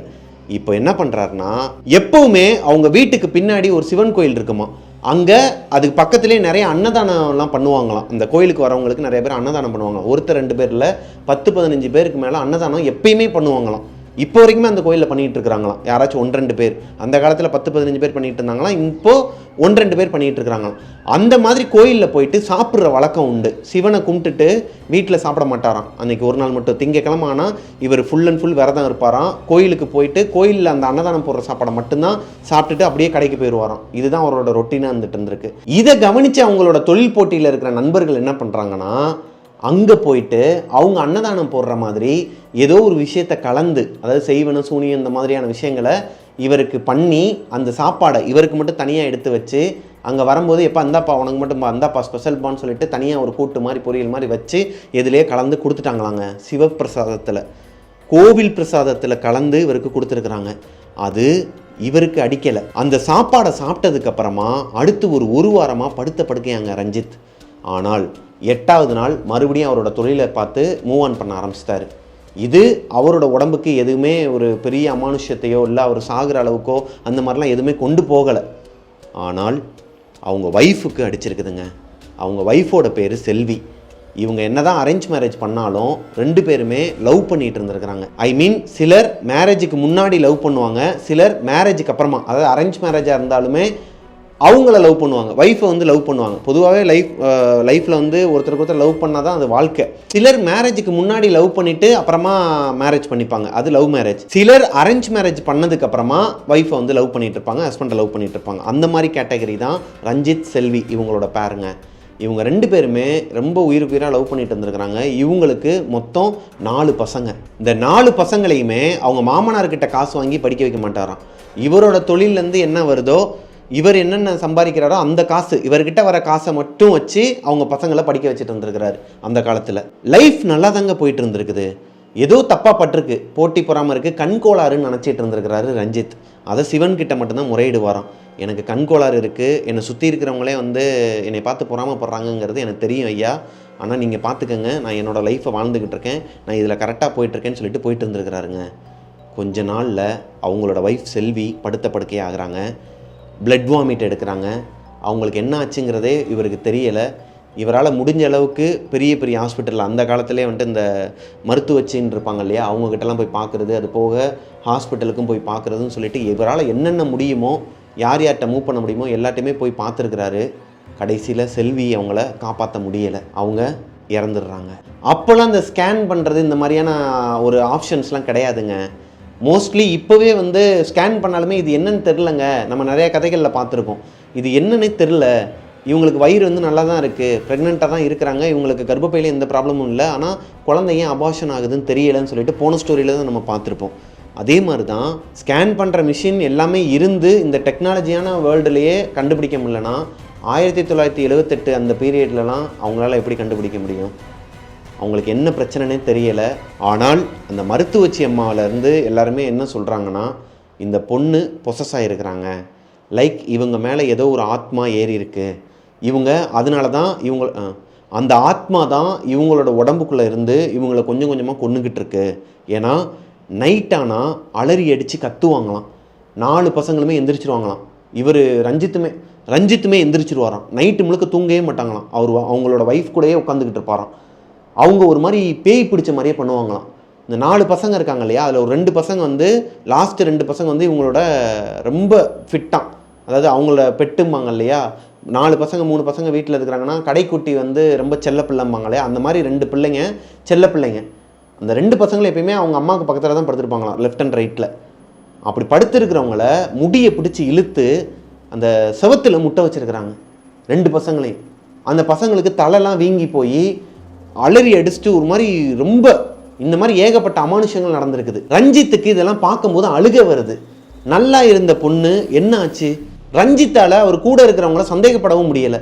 ஏன்னா தொழில் போட்டி காரணமாக எனக்கு வச்சா பரவாயில்ல, என் பொண்டாட்டிக்கு யார் வைக்க போகிறா? ஒருவேளை ரஞ்சித்துக்கு வச்ச அந்த செய்வன அந்த மாதிரியான விஷயங்கள் தான் அவங்க ஒய்ஃபுக்கு திருப்பி அடிக்குதா? எதுவுமே புரியலை அவருக்கு. அவர் போகாத கோயிலே கிடையாதாங்க, வேண்டாத சாமியே கிடையாதான். எவ்வளவோ ட்ரை பண்ணியும் அவங்க ஒய்ஃபை காப்பாற்ற முடியலை. எண்ட் ஆஃப் த டே அவங்க ஒய்ஃப் இறந்துட்டாங்க. அவங்க ஒய்ஃப் இறந்ததுக்கு அப்புறமாவும் இந்த 4 பசங்களை வச்சுக்கிட்டு எந்தெந்த கடைகள் ரன் ஆகுதோ அது அப்படியே ரன் ஆகிக்கிட்டு தாங்க இருந்திருக்குது. இன்றைக்கி அவர் ஒரு பெரிய தொழிலதிபராக இருக்கிறாரு பாண்டிச்சேரியில். அவருக்கு அடுத்து ஒரு கல்யாணம் நடக்குது. கல்யாணம் நடந்ததுக்கப்புறமா அவங்களுக்கு ஒரு 4 பிள்ளைங்க பிறக்குது. தாரம் செல்வி இருக்காங்க இல்லையா, அவங்களுக்கு பிறந்தது 4 பசங்க. 2ஆம் தாரம் அவங்களுக்கு பிறந்தது 2 பொண்ணுங்க 2 பசங்க, 8 குழந்தைங்களாங்க. எல்லாரையுமே நல்லா வளர்த்துருக்கிறாரு. எல்லாருமே ஆளாக்கி எல்லாரையுமே ஒவ்வொரு இடத்துல செட்டில் பண்ணிட்டார். 2 குழந்தைங்களையும் கல்யாணம் பண்ணியும் கொடுத்துட்டார். அவரோட 2ஆம் தாரத்துக்கு பிறந்த ஃபஸ்ட்டு பொண்ணு இருக்காங்க இல்லையா, அவங்களோட பொண்ணு தான் எனக்கு இந்த ஸ்டோரியை இன்ஸ்டாகிராமில் அனுப்பியிருக்கிறாங்க. ரஞ்சித் தாத்தாக்கு இப்போ 82 வயசு ஆகுதாங்க. இப்போ வரைக்குமே அவர் வந்து அவரோட விஷயத்தில் கரெக்டாக இருப்பாராம். அந்த பொண்ணோட ஃப்ரெண்ட்ஸ் யாருன்னா வீட்டுக்கு வந்தாங்கன்னா சூதானமாக இருக்கணும், யாராச்சும் ஒருத்தரை பார்த்துட்டு இவங்க கூட பழகாத அவங்க கூட பழகாதன்னு சொல்லிக்கிட்டே இருப்பாராங்க.